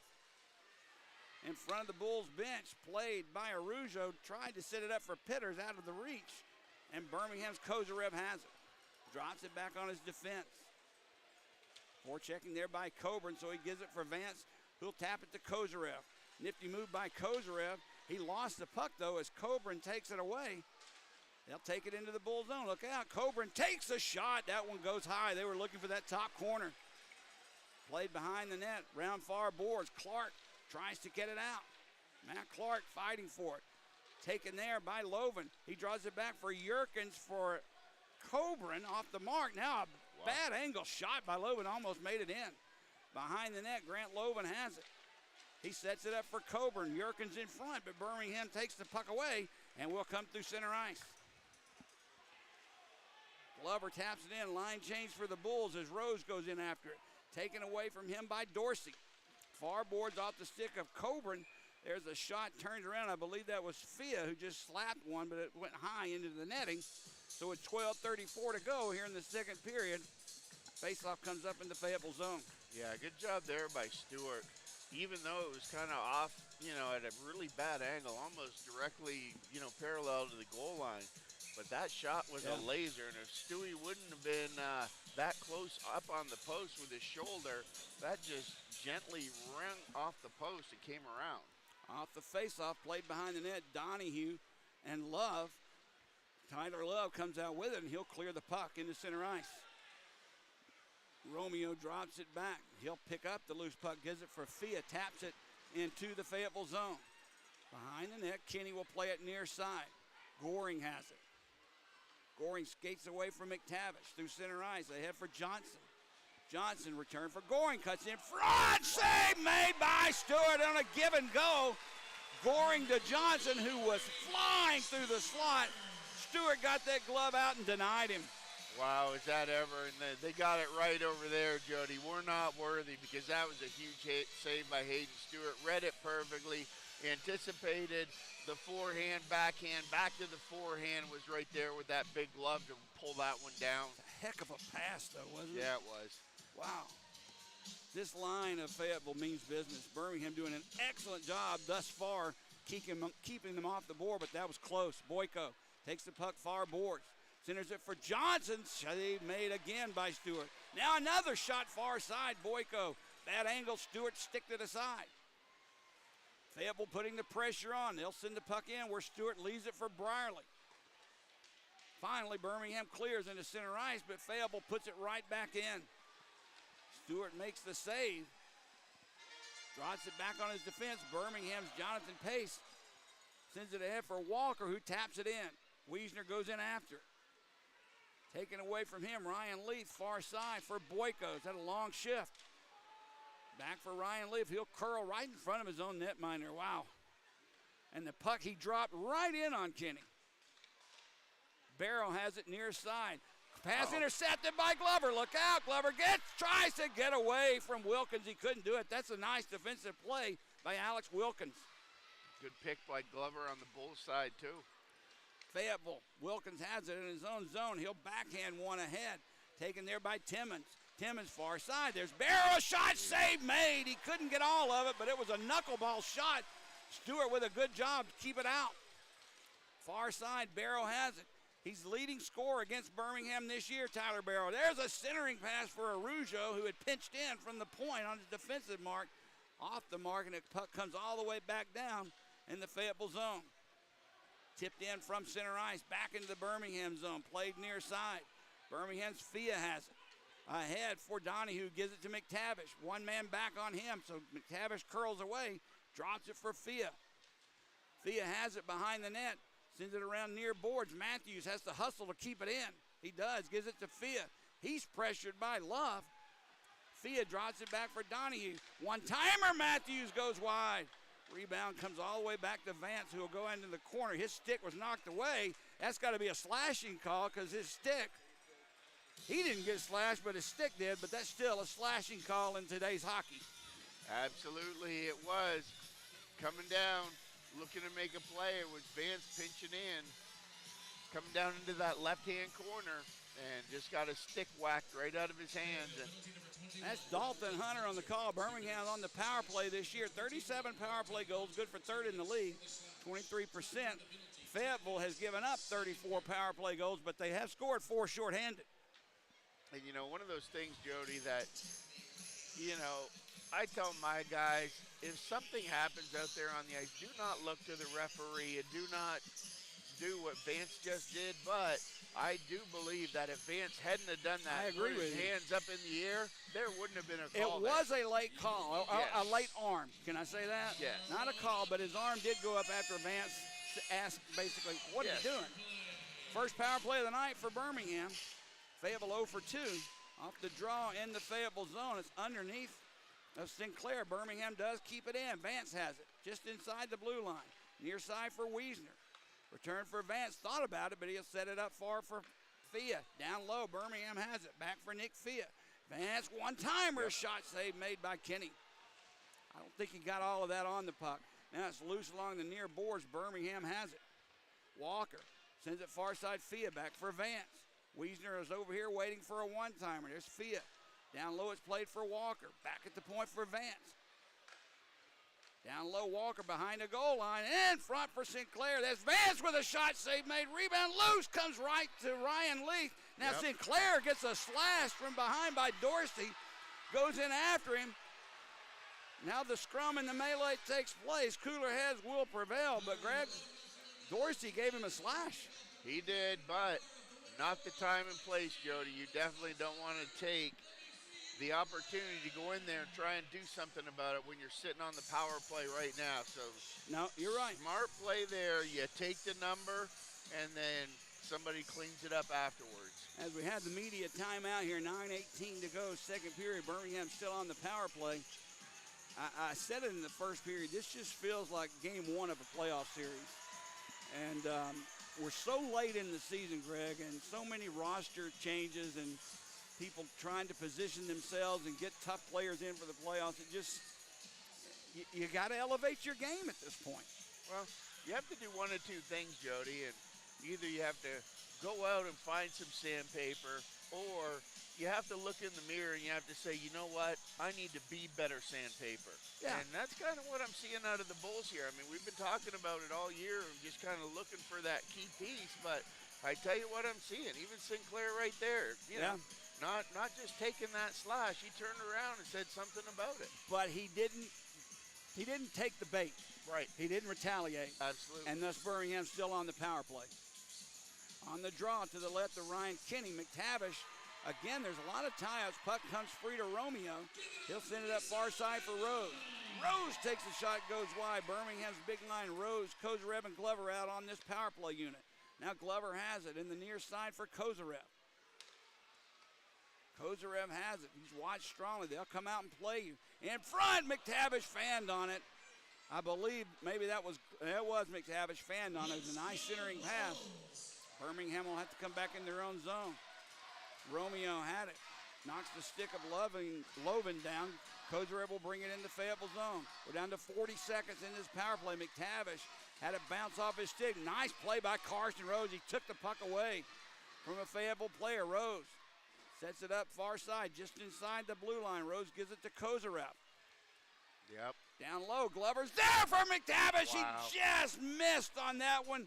What a pass by Glover. McTavish was there, but he just couldn't get a stick on the puck, Greg. Then I tell you, Jody, that was an excellent read by the Bulls power play there, because you saw what Fayetteville typically does is they set up the box.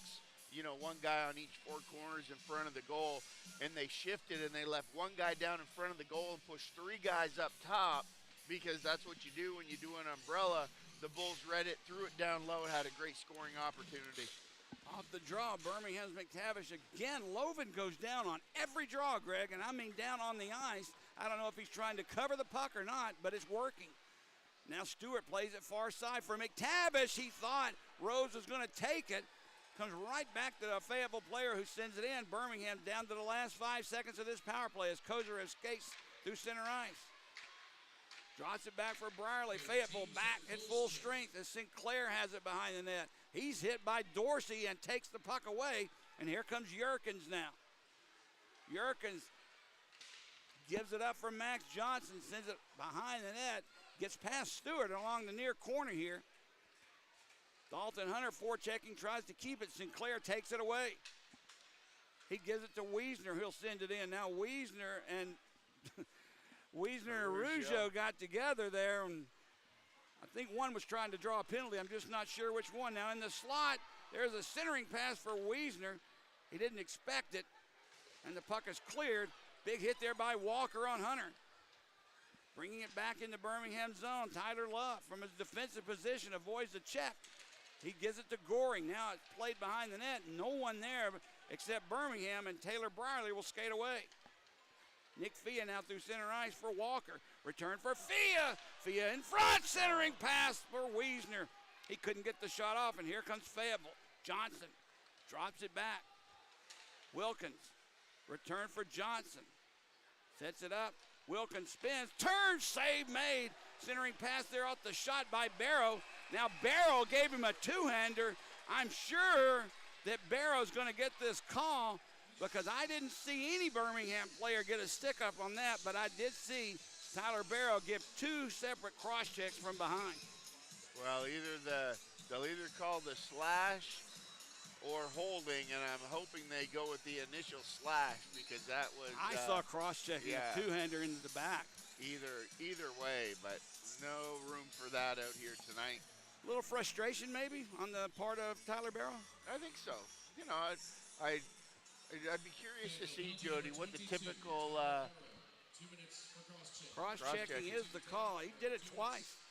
what the typical shots on goal are for a Fayetteville game recently in their 3-game winning streak. Because right now we're sitting here at 12-8. This is one, like I said, playoff hockey. It's tight everywhere. Off the draw, Birmingham on the power play again. 0 for 1, has the puck in the Fayetteville zone. Shot taken, no one there to deflect it, so it goes to the near side. Kozarev lost it. Look out, Grant Loven's got it. Loven has it. Sends a shot just high and wide of Stewart, but kept alive into the Birmingham zone. Fayetteville. Little offensive hockey on the penalty kill. And remember, they do have 4 shorthanded goals on the year. Romeo sends it far side for Glover. He drops it off for McTavish. Banks one off the boards. It'll come near side for Kozarev. Drops it down low. Glover for Kozarev. Return Glover. Walks out in front. Centering pass. Rose was there. He couldn't get the shot off. Drops it for Romeo. Kozarev. Down low. Glover. In front for McTavish. Grant Loven with a good defensive play knocked McTavish down, and he couldn't shoot the puck. I see what they're going for there, Jody, but that's tough to execute, especially when McTavish always has a guy on his back. Here's Wiesner. He'll bring the puck in. The Fayetteville zone takes the shot, deflected by Parity wide. Played behind the net. Parity and Sinclair. Puck comes free, and it's taken by Goring, and he clears. Good stick there by Fia to knock that down. 40 seconds to go in this Bulls power play. Their second of the night. Wiesner will bring it in once again. We'll try and set it up near boards. Drops it back for Carson Vance. Cross ice pass Fia. Return for Vance. Now Wiesner. For Fia. Far face-off circle. Down low. Sinclair in front for Donahue. Wow. That one either was stopped by Kenny or went wide. Now Fia has it. Far face-off circle. He fans. Sinclair was there. Picked the loose puck up. Bounces in the air behind the net. Played in the corner, back to Wiesner. We're down to 10 seconds to go in the power play. Vance has it. Down low, Fia with a shot save made by Kenny, and Fayetteville will clear, and that'll do it. They'll kill this penalty, and they'll be back at full strength. Birmingham brings the puck in, and offside is going to be the call as we have our last media timeout of the second period. 4:38 to go in the second. Birmingham holding on to that 1-0 lead. And what an exchange of events right there, Jody, that there was so much traffic and action in front of the net, but out of all that, there was never a shot on goal. It seems like there's so much traffic and so many sticks that nobody on either end of the ice can get all of it. It's just tap here, dribble puck there, on the stick, off the stick. I haven't seen really one good shot tonight. Nope, everything is... You know, they're playing very tight man-on-man defense at both ends of the zone. And even the one shot that did get through, and it literally took a weird bounce and went about 15 or 20 feet straight up in the air. And literally there were 8 guys all standing there in a pile in front of the goalie, and they all just kind of straightened up at the same time like it was synchronized swimming. So we're about set to action here. Masson is out with McTavish along with C.J. Walker. Jonathan Pace, Taylor Brierly defensively for Birmingham. Adam Pitters along with Tyler Coburn, who will take the draw. Defensively, Jamie Dorsey. along with Ryan Leith as Stewart goes back in his net. Face off just outside the Birmingham blue line. Still waiting on the drop. Finally it goes. Fayetteville controls. That's Leith with the puck. Sends it ahead off the stick of Timmons. Birmingham's Brierly picks it up in his own zone, looks for a place to go. He'll rip one around the boards. McTavish taps one from Masson. That was close. It almost intercepted. Now Walker has it in his skates. McTavish was there. Walker picks the loose puck up in front. Masson, again, as we said, had it but couldn't get a shot off. And Masson went down hard, Jody. You could hear the ice vibrate from up here. Now it's brought into the Bull zone. This Coburn has it, takes a shot. Save made by Stewart. That may be the best shot we've seen in this period. He got all of it, but Stewart gobbled it up from that belly and didn't let it even hit the ice. I'll agree with you 100% there. Definitely the cleanest. That's probably Yeah. the most open anybody has been in this entire period. But even still, 4:05 left here to go in the second, Jody, and shots just 13 now to 10, favoring Fayetteville. That's extremely low. For Birmingham especially, I mean, there's been games, Greg, where we've seen 10 shots in 5 minutes. Well, 10 shots in 5 minutes, 20 shots a period. Yeah. But you know what? I like what I'm seeing, I like Jody. this kind of hockey better. And yes, absolutely, I agree 100%. This is what you described as playoff hockey, and so far so good, and call it new look Bulls. We've seen a lot of good hockey this year, and I may be overdoing it, but this is a well-played hockey game so far, both sides. Off the draw, Boyko had it bounce off his stick. It'll go into the far corner where it's picked up by Clark. Clark for Birmingham can't clear, kept alive by Johnson. Johnson for Boyko, nice play. Tipped away from him by Romeo, and Birmingham brings it into center ice as Glover sends it in deep. Loose puck picked up by Tyler Love, and he'll skate away. Tried to give it to Boyko. Barrow has it, though. Tyler Barrow, cross-ice pass behind Johnson. Puck flies in the air. It's played behind the net. Clark picks the loose puck up for Birmingham, and he'll skate through center ice. Matt Clark ahead for Fia. Tops it for Clark in front. McTavish, save made. McTavish was there, but a butterfly save along that left pad for Ryan Kinney keeps it out of the net and keeps the score at 1-0. And folks, I tell you what, that save right there you just witnessed by Kenny is not easy to do. With the pass coming across, great execution by the Bulls on that 2-on-1, and going from the left side all the way back to the right side. Kenny changing direction and throwing that left leg out there. That's an incredible save, but I like what the Bulls are doing here offensively. His growing muscles must be made of rubber bands. That's all I can say. Puck sent back into the Bull zone, going in after it. That was close as Vance was back, but Dalton Hunter giving chase. Referee blew the whistle, so we're having an icing call on Fayetteville. Yeah, Hunter was definitely tracking on that, looking to beat that one out. Good job by Vance there just to get there and just beat it out by a nose. But they don't ask how, they ask how many, and we'll take that icing and get back here for another draw. Face off Birmingham. McTavish and Loven once again. The puck really not controlled by anyone but Birmingham's Vance. Wraps one around the boards for Donahue. Donahue behind the net for Nick Fia. Fia with the puck hit by Hunter. Now McTavish tried a centering pass, deflected away.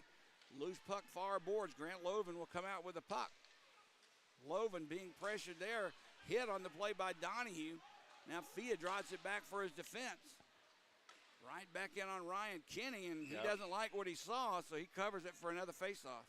Yeah, those I call them worm burners, Jody. The ones that they come in and they're like skipping across the ice as they come into the goal. You saw Kenny there; he just couldn't pick it clean, and was like, you know what? In a 1-0 game here, he closed that 5-hole up real quick. I noticed that. Going into the dying minutes of the second period, he's going to hold on to that one for a faceoff. 2:41 to go here in the second period. Birmingham 1. Fayetteville nothing. Face off in the Marksmen zone. Sinclair out for Birmingham this time. Loven once again for Fayetteville.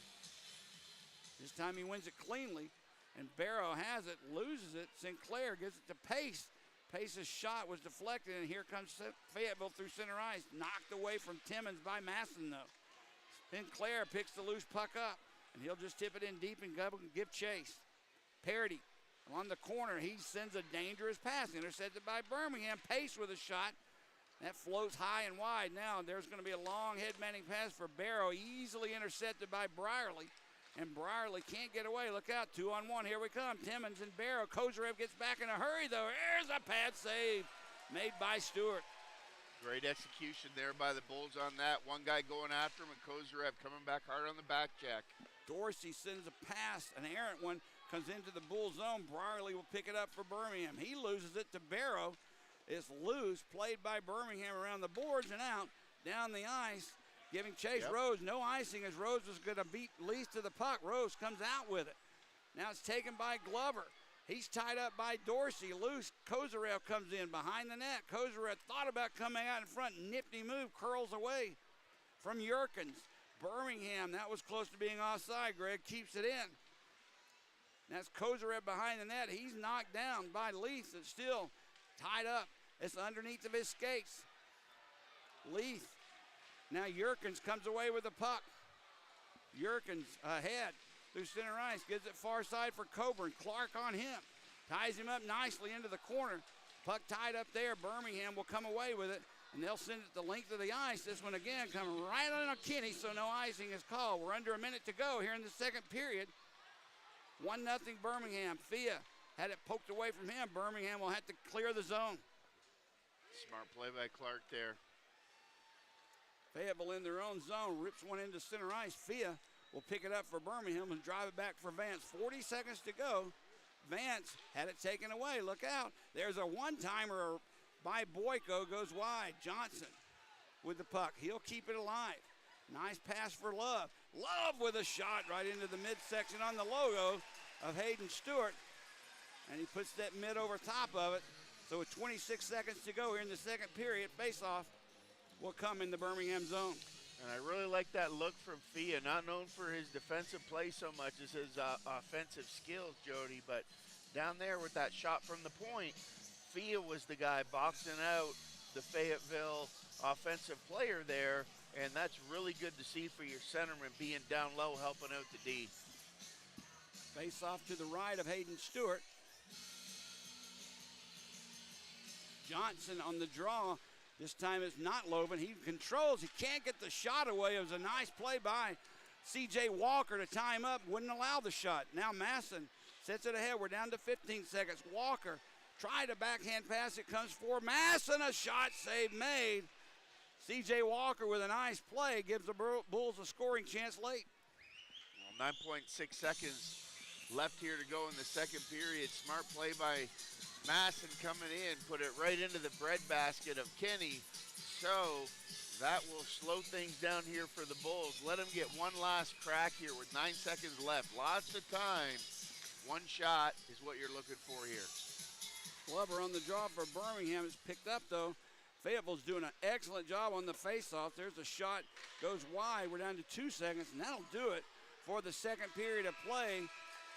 As Birmingham and Fayetteville, a tight checking game with very little room to operate, even less room to shoot the puck. A lot of poke checking, a lot of forechecking, and a little less physical play in the second than we saw in the first, but nonetheless, this is a heck of a hockey game, Greg. Absolutely, and it's not even like they're playing intentionally defensive, Jody. It's just that they are playing so tight with that man-on-man. There's just not room to get any clean execution off of anything. So great job by both teams, and this is the kind of hockey I like to watch. It just reminds you of every Stanley Cup game I've seen, the type of checking and the little room on the ice. It reminds me of last year in the Roanoke game where we had 3 overtime games in a row. I mean, this is my kind of hockey. I'd like to see a little more physicality like we saw in the first period, but I can't complain because maybe that sent a message because I haven't really seen Fayetteville return the checks that Birmingham delivered in the first. Right, and I also think that in the second period, I think the Bulls did a much better job down low with their low cycle and that type of stuff because you're not going to get quite as much physical play when you control the puck in the offensive zone like the Bulls did in the second. So when you don't have the puck, let's be physical. When you do have the puck, Then you take your break from it, throw it down low. You be physical on the offensive side of it to break it up, create confusion, and keep popping it out front, looking for those shots that they're trying to get in front of Kenny. You get the feeling that the next goal, if there is one, is going to come off of a body, off of a skate, off of a stick, from a shot from the blue line, or just to throw in the puck to the net and see what happens type of goal. Well, this is the kind of night, Jody, where if you have nothing and you're a D on the blue line, sometimes your best play is just throwing it hard towards the encore sign, looking for a bounce to come back out in front. Okay, that'll do it for 2 periods of play. Same result as the first period. Birmingham into the locker room at the end of 2 with a 1-0 lead over Fayetteville. Jody Cherneski here along with Greg Drevany. We're going to take a break. Stay with us. We'll come back for all the third period action. You're listening and watching Birmingham Bulls hockey.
Chernesky along with Greg Dreveny. We're back. Both teams heading back on the ice for what should be a very entertaining and telling, if you don't mind me saying so, third period of play. Can Birmingham continue the type of play they've had in front of Hayden Stewart, limiting Fayetteville to 15 shots on goal?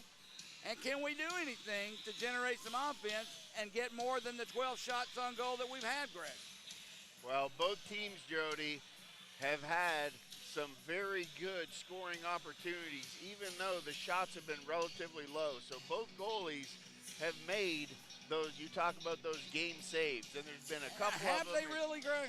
Well, Hayden Stewart in the first period, 1-on-0 right in front. He does that splits and, makes the glove save. And then Kenny down there in the second period, I thought he made a big one being in tight all alone.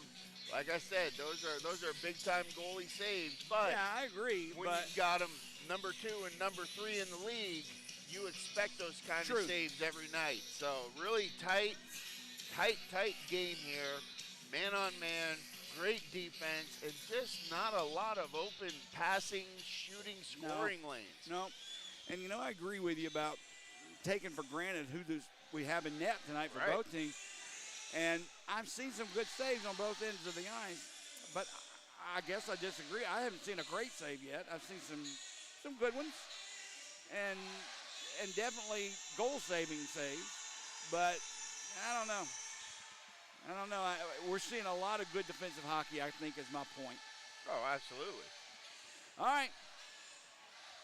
Get ready. Should be a fun 20 minutes. We're about set. I'll stand up and do this. I can't sit down. Max Johnson on the draw for Fayetteville. Nick Fia for Birmingham off the draw, controlled by Birmingham. McTavish will just bring it in as he picked the loose puck up. His shot goes wide to the right of Ryan Kinney. It's played in the corner. Fia behind the net now. Just a wraparound looking for McTavish in front. Johnson knocks it away. There's Fia with a chance again.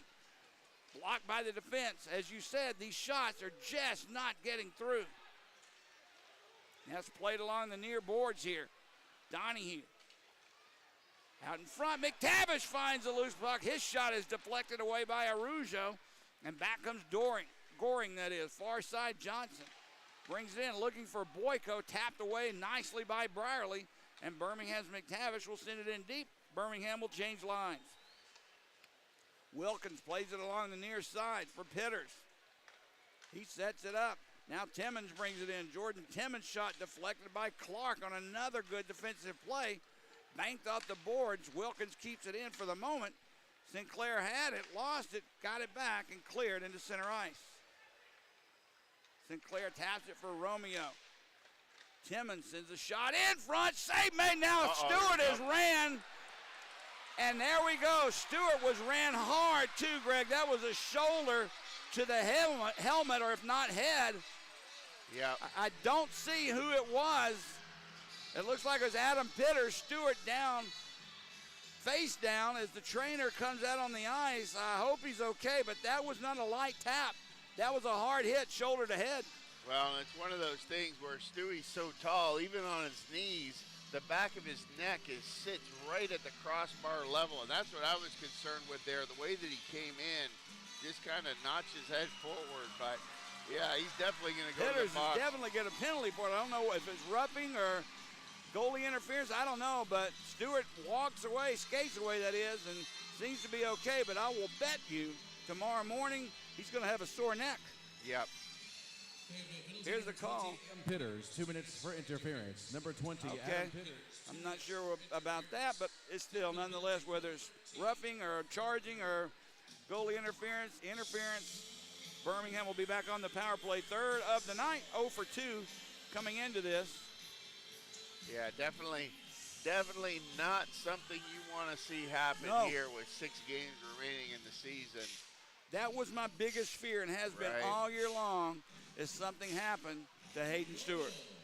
You're just a slap shot away and catching the puck wrong in the glove and a broken finger away from sitting on the bench.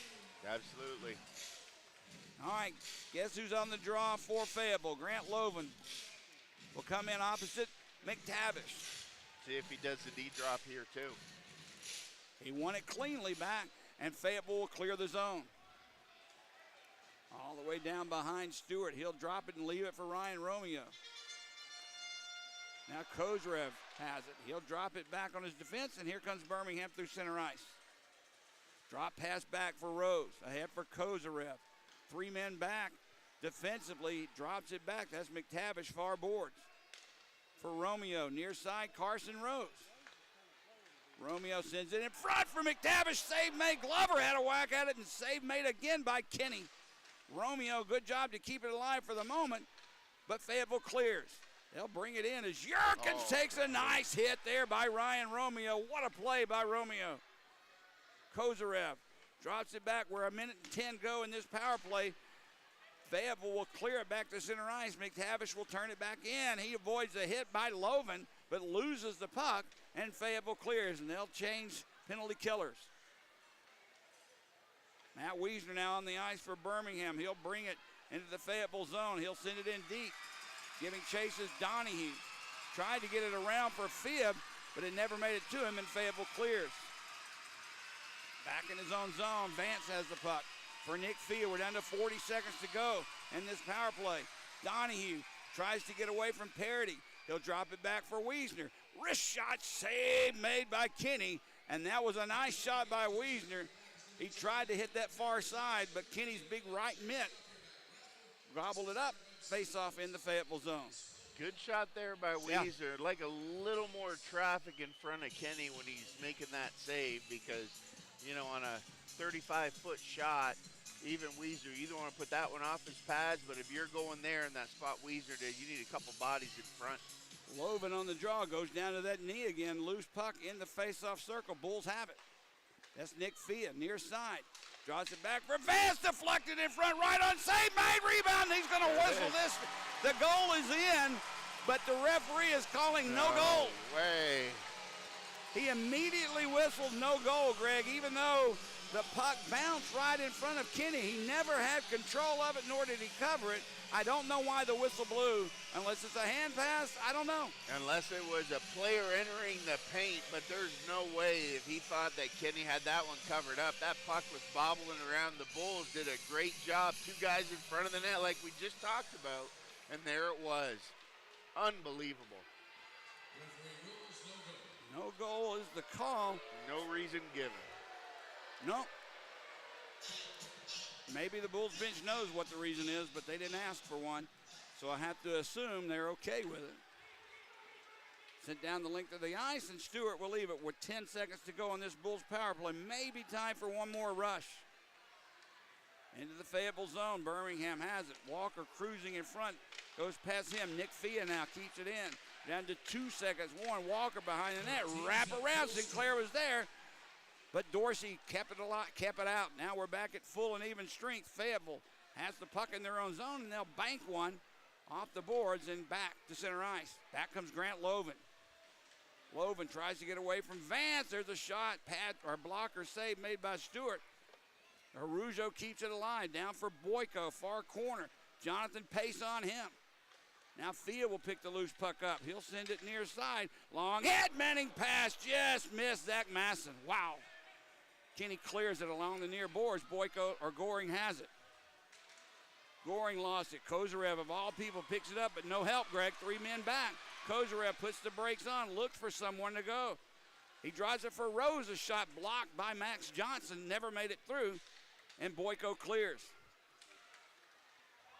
That's an offside call. It almost worked.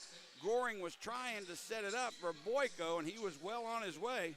But Goring was in ahead of the play. 15:51 to go, third period. And you can see Kozarev with his speed there, Jody, even coming through the neutral zone. Turns a 1-on-3 into a 1-on-1 and almost got through. And then he decided to hold back. He pulled off just a bit and dumped a little dish pass to Carson Rose for an opportunity on net. Now Matt Clark has possession for Birmingham. He'll drop it back for Romeo. That puck escapes everyone down into the Fayetteville zone. Kenny will have to play it. He wraps it around the boards where Coburn chips it to center ice. Shoulder by Clark onto Hunter. Birmingham picks the loose puck up because of the hit. Now Matt Clark has it ahead for Carson Rose. Rose for Glover. Glover tied up on the play. Loose puck behind the net. Dorsey will send it far side. McTavish intercepts. His shot goes wide. Now Vance puts it behind the net. Glover picks it up. He'll set it up far side. Matthews has to take his time. Shot made. Knocked down in front. Fayetteville clears. Now Matthews takes his player out. Birmingham will pick up the loose puck because of the Matthews hit. Now Fia will bring it in to the Fayetteville zone behind the puck, or behind the net. Now Dorsey with a big hit on Fia. Fia somehow has the puck. Near corner, Hunter takes it away. Fia gets it right back with Donahue's help. Fia again takes a hit. That's 2 on this shift. Vance with a shot knocked down in front by Leith. Loose in the Fayetteville zone, and they clear. Here we go. Back into the Fayetteville zone. Cut in front. Donahue loses the puck, at least possession of it, and it comes in on Kenny. He holds on. Fia taking some punishment on that last shift, Greg.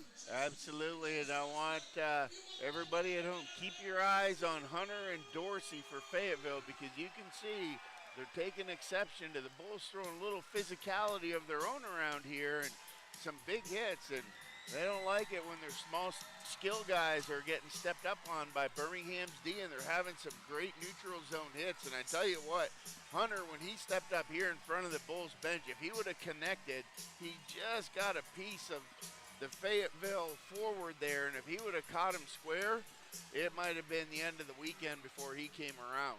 I see Matt Wiesner and Dalton Hunter having a nice conversation on the benches. Just a thin sheet of plexiglass separating both benches.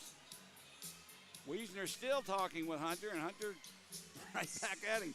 I wish I knew what they were saying. You tell me what's going on now. The linesman steps in front of Matt Wiesner. Oh, you know, Wiesner saying, hey, where are you guys going for a post-game meal? I bet that's what they're saying. You want to grab some spaghetti and a piece of garlic bread? You know, Wiesner had the mic on earlier for the documentary they're making. It has to be an R-rated documentary. It has to be. I'd like to see that one, especially when he was lining up on those center draws. And I hope the mic was on him just then, is my point. Yeah. I'd like to hear that conversation. Face off in the Fayetteville zone. Sinclair for Birmingham. Pitters for Fayetteville. 14:27 remaining, 1-0 Birmingham. Bulls control. That's Brierly with the puck. Tries that bounce off the boards. Masson taps it. Sinclair has it, lost it, gets it back. Tyler Barrow backhands one out, and here comes Fayetteville now through center ice. Wilkins ahead for Timmons. He avoids the hit from Brierly, but that attempted hit made them cough the puck up. Birmingham clears, just off the stick of Sinclair, picked up by Wilkins. Fayetteville will regroup. That's Adam Pitters. Pitters loses it. Wisner was there. Now it's sent far boards. Birmingham chips it back into the Fayetteville zone and come off for a line change. In their own zone, Fayetteville will mark it off the wall. Pitters has the puck.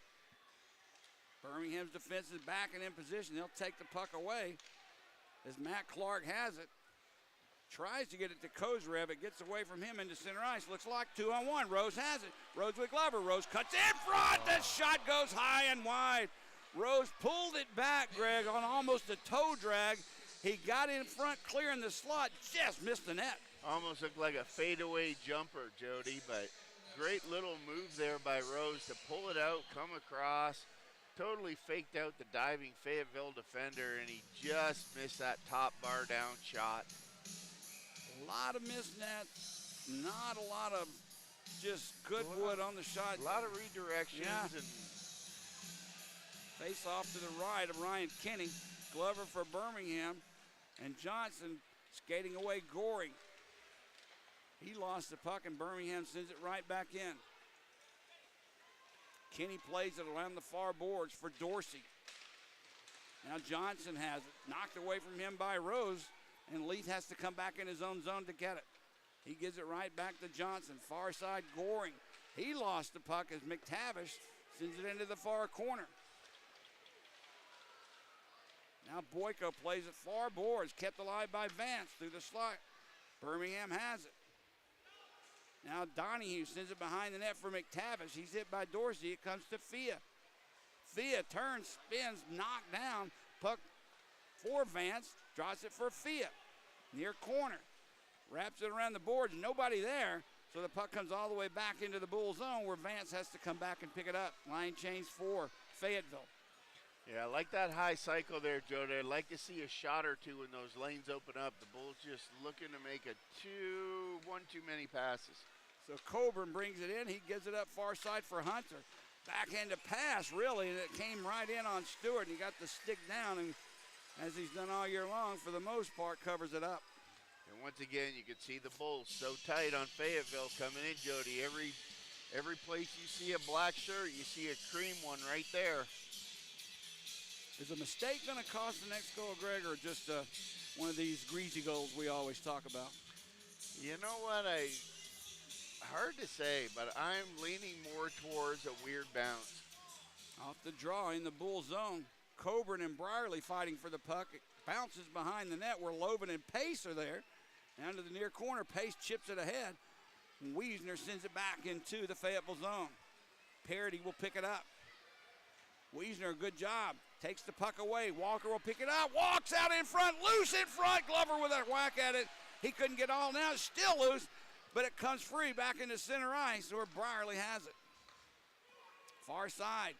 They'll send it in to the near corner. Glover giving chase. Rose intercepts through the slot. Backhands one for Glover. Bounces away from him. Now it's taken away from Glover by Loven. Clark kicks it in, keeps it alive. Nice play by Matt Clark. Parity has it. Rose forechecking him, takes the puck away. Carson Rose comes out in front, spins. Loven deflects that away, and it never made it in on Kenny. I'm telling you, Greg, this is the best defensive hockey I've seen all year long from any team, both teams. Every time you turn around, trying to get their scoring opportunities, but there's always legs in the way, sticks in the way, skates in the way.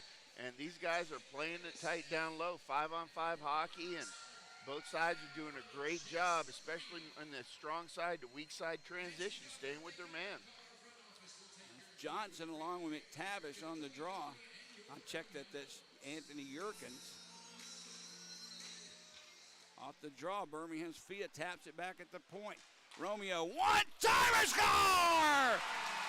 I don't know who got it in front, but it's never a bad idea to shoot. Romeo didn't even hesitate, slap shot, made it in the net. I don't know if it's Romeo's, but I believe it is. Nonetheless, more importantly, Birmingham up 2-0. Well, and you saw it, and as soon as they went D to D, you had Walker, Donahue, and McTavish all skating through that line of sight at Kenny.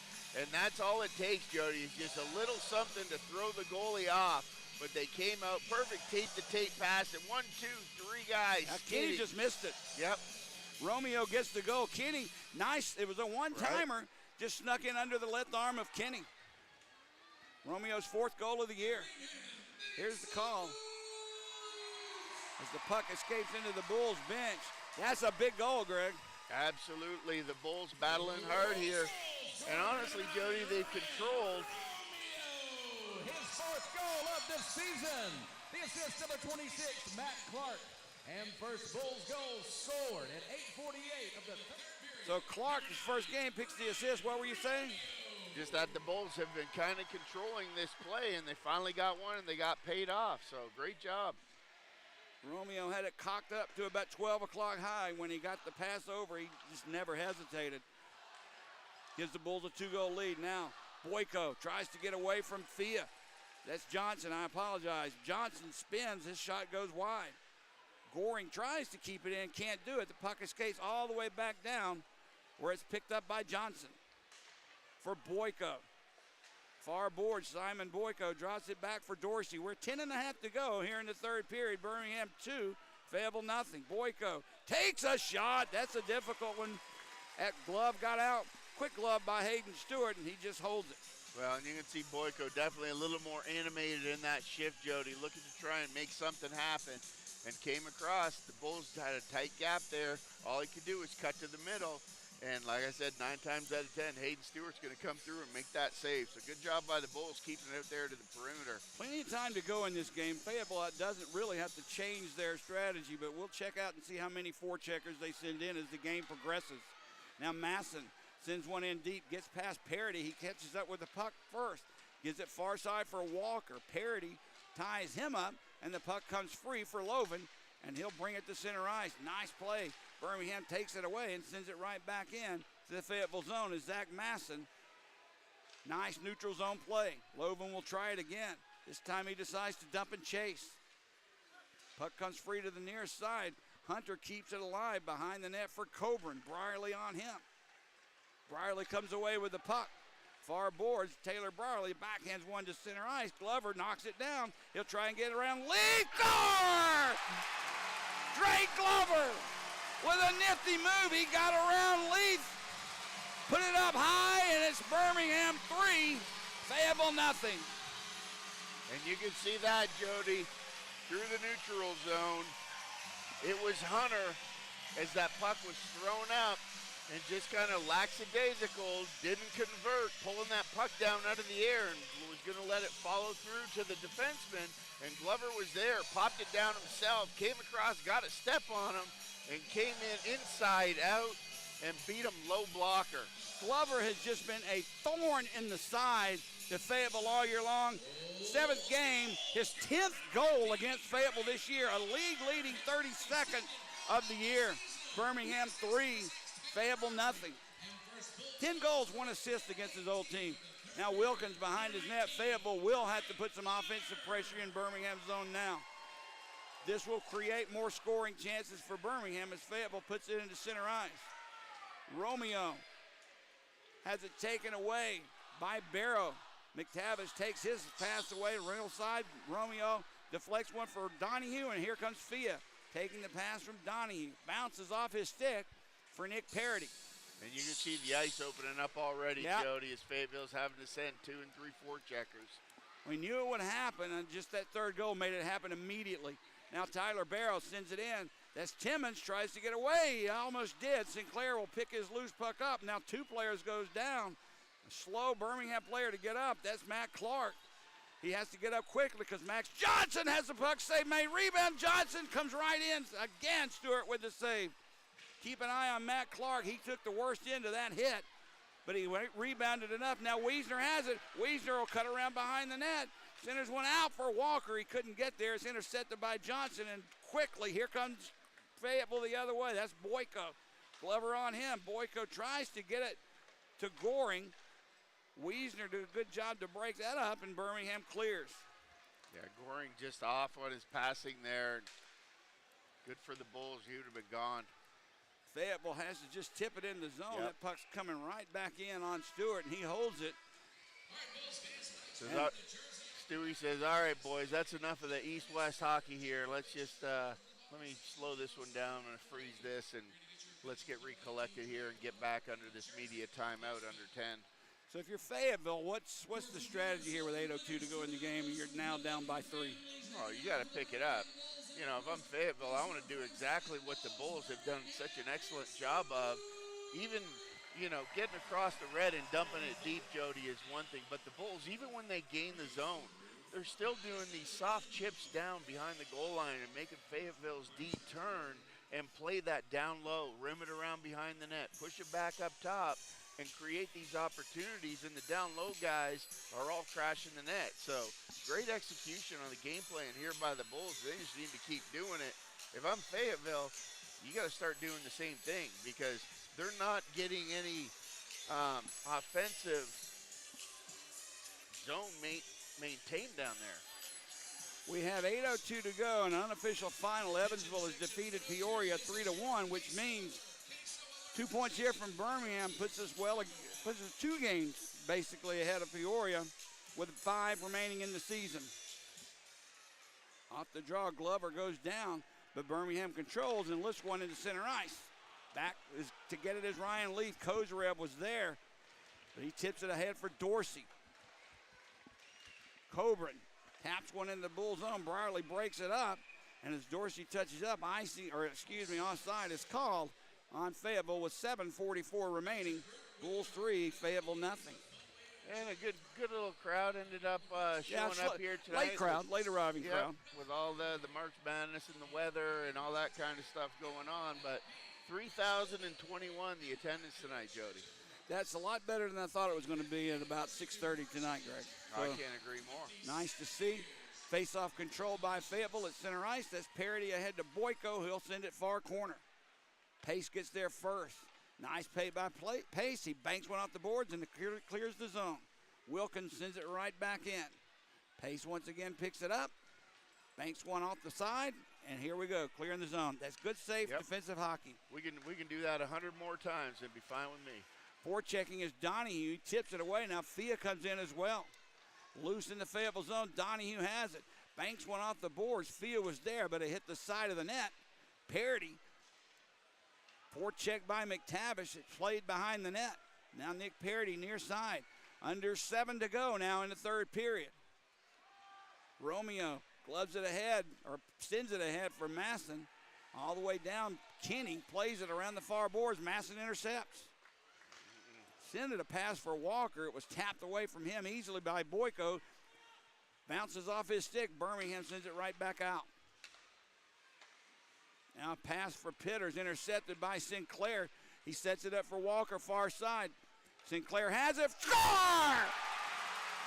McGregor Sinclair, top shelf, right side on a pass from C.J. Walker.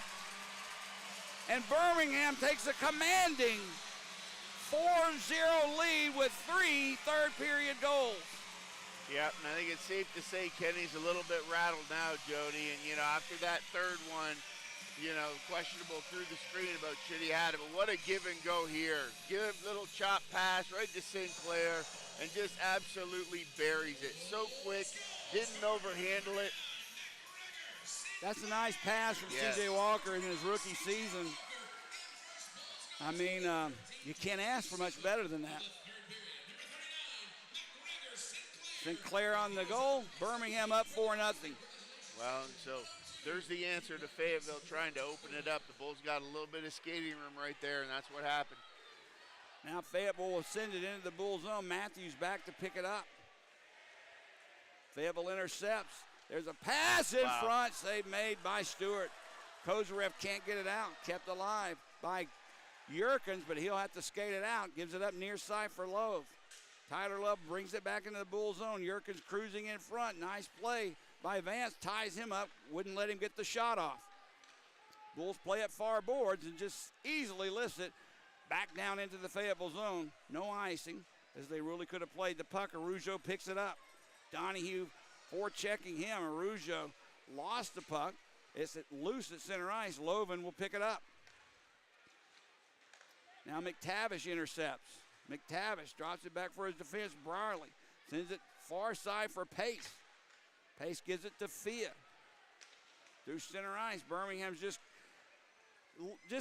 fortunate enough. Well, I don't want to say fortunate. They're content just to tap the puck out of their own zone. Now up by 4. Now, and it's the little things here, like that second effort down there low by Brierly to kick that around to his D partner. now it's tied up along the far boards. Pace going in. That's Loven. Head over heels. Dives into the board. Can't keep it alive. Birmingham will escape and just tap it back into the Fayetteville zone. They'll rule that off, or icing? Oh, it was I don't know about this. But Jody by 6 inches on that center ice line. And Okay.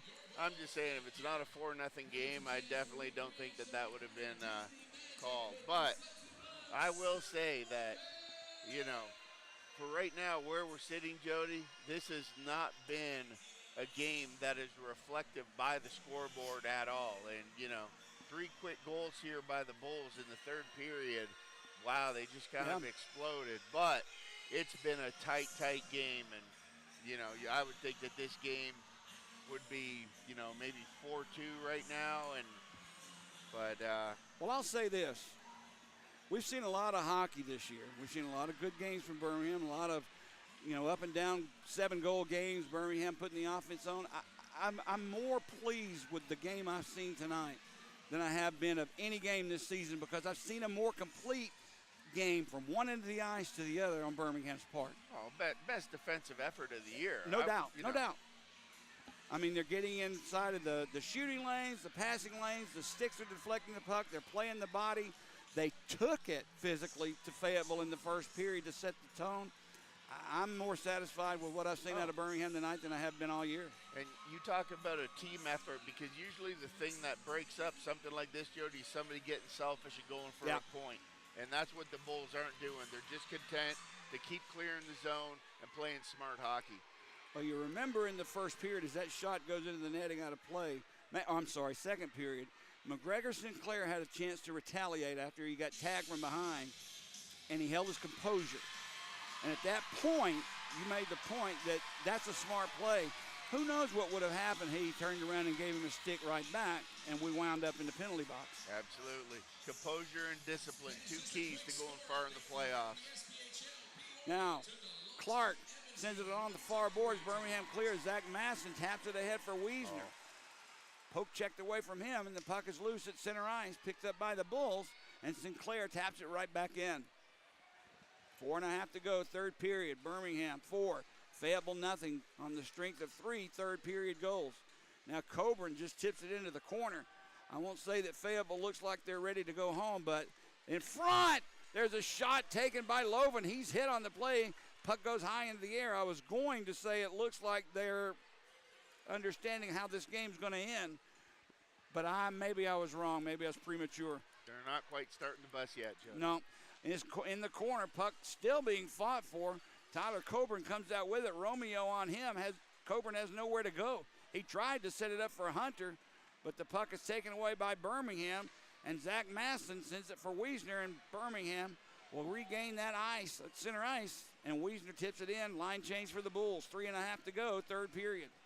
They're still battling, but I think that they can see that it's just sitting on the horizon. Now, through center ice, loose at the skate of Rose, picked up by Fayetteville.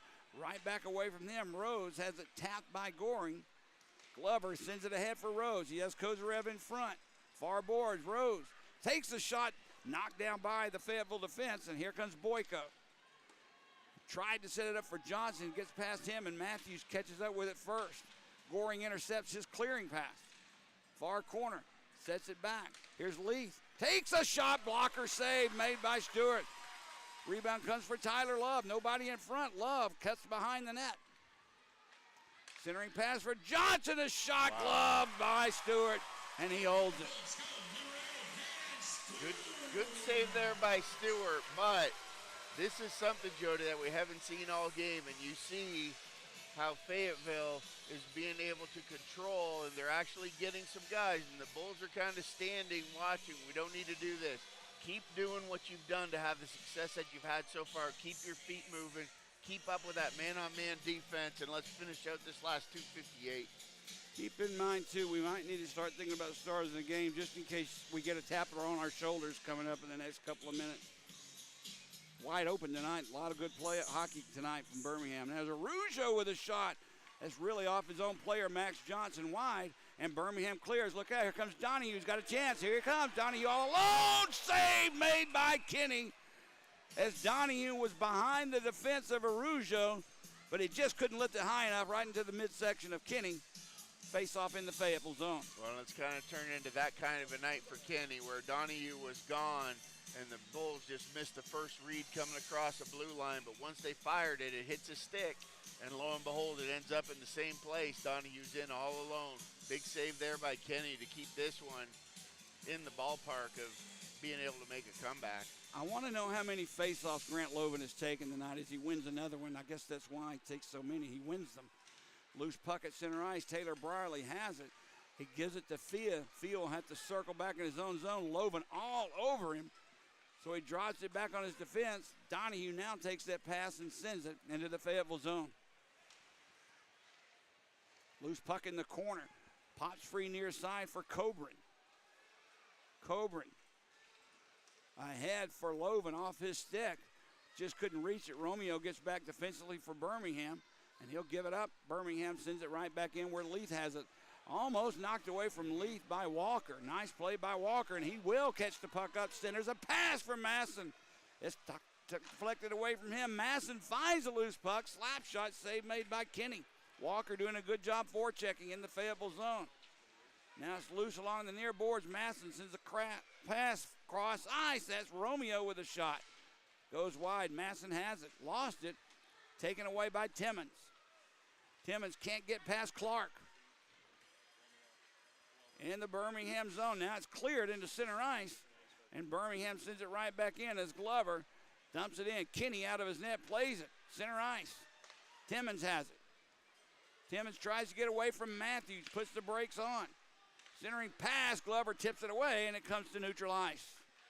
1:10 to go here in the third period. Birmingham up comfortably 4-0. Now the only thing that we're going to try and figure out is it going to remain a 4-0 game? We're down to 1 minute to go. Birmingham will bring it in 2-on-1. There's a shot by Rose that's deflected by the defense of Wilkins, and it goes into the netting and out of play with 57.3 seconds remaining. Birmingham 4, Fayetteville nothing. Yeah, one of those games, Jody, where you're sitting here and, you know, you're like, with such a solid defensive effort, the Bulls just have to keep building off this, learn from this, and keep it going into the next game.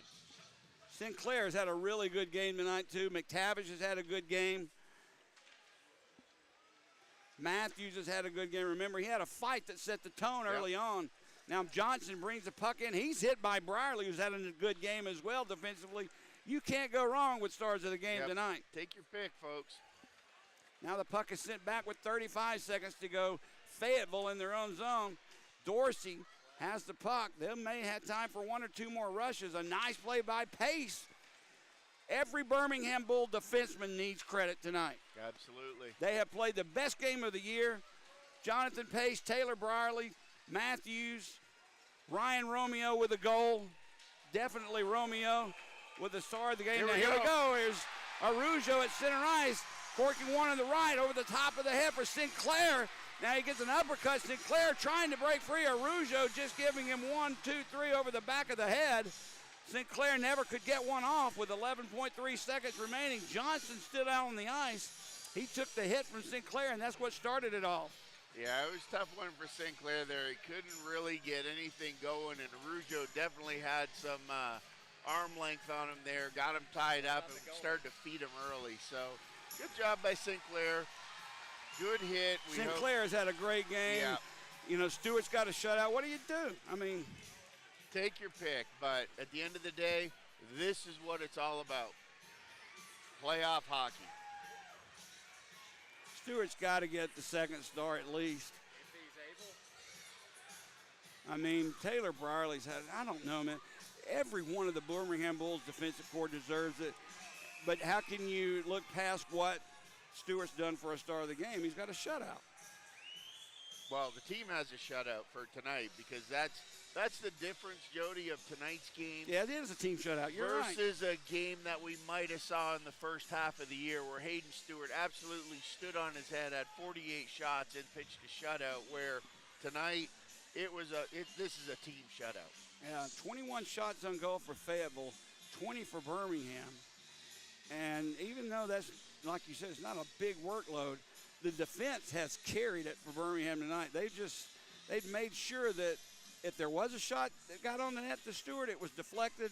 It wasn't a good, strong shot. It was a weak one. I mean, it's just been a heck of I've enjoyed watching this Birmingham game more than I have anyone this year.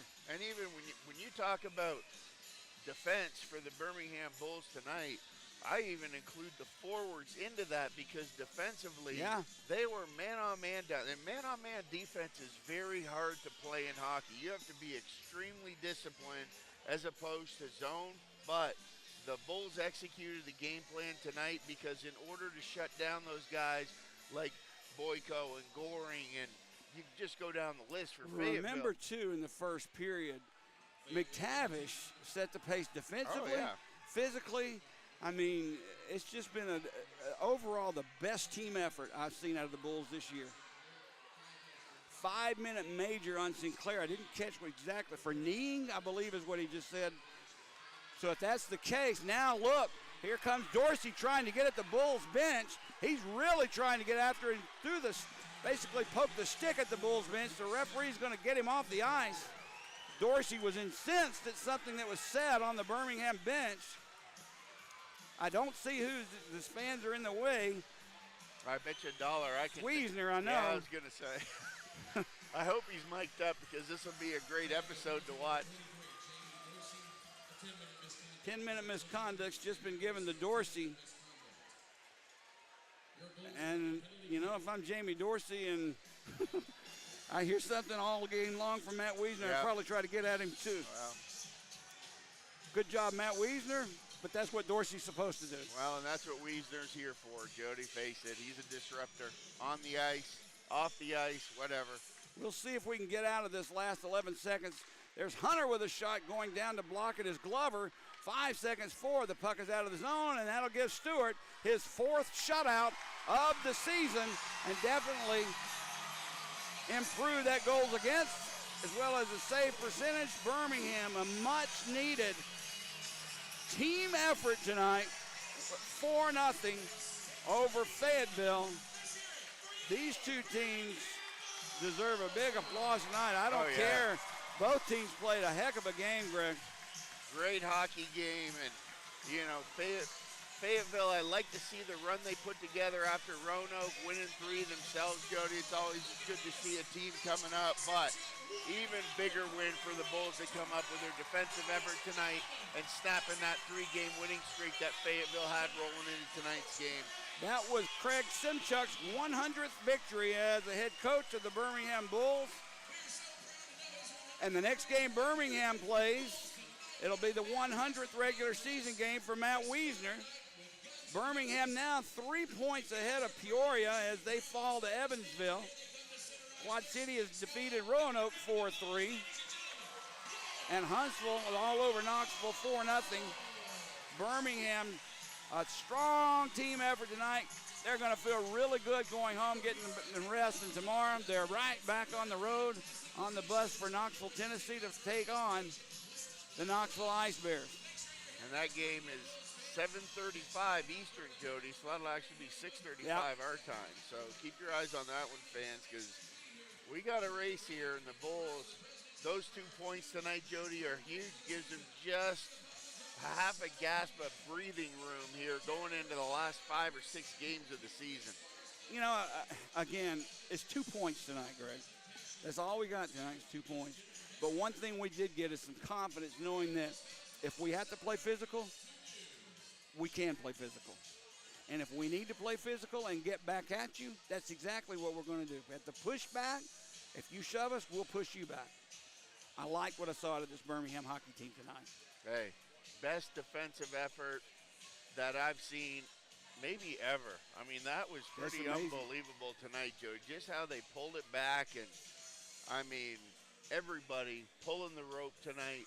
Nobody trying to do anything crazy or trying to put themselves ahead of the team, and that's right where you want to be tonight. So I'm really looking forward to the game tomorrow night in Knoxville.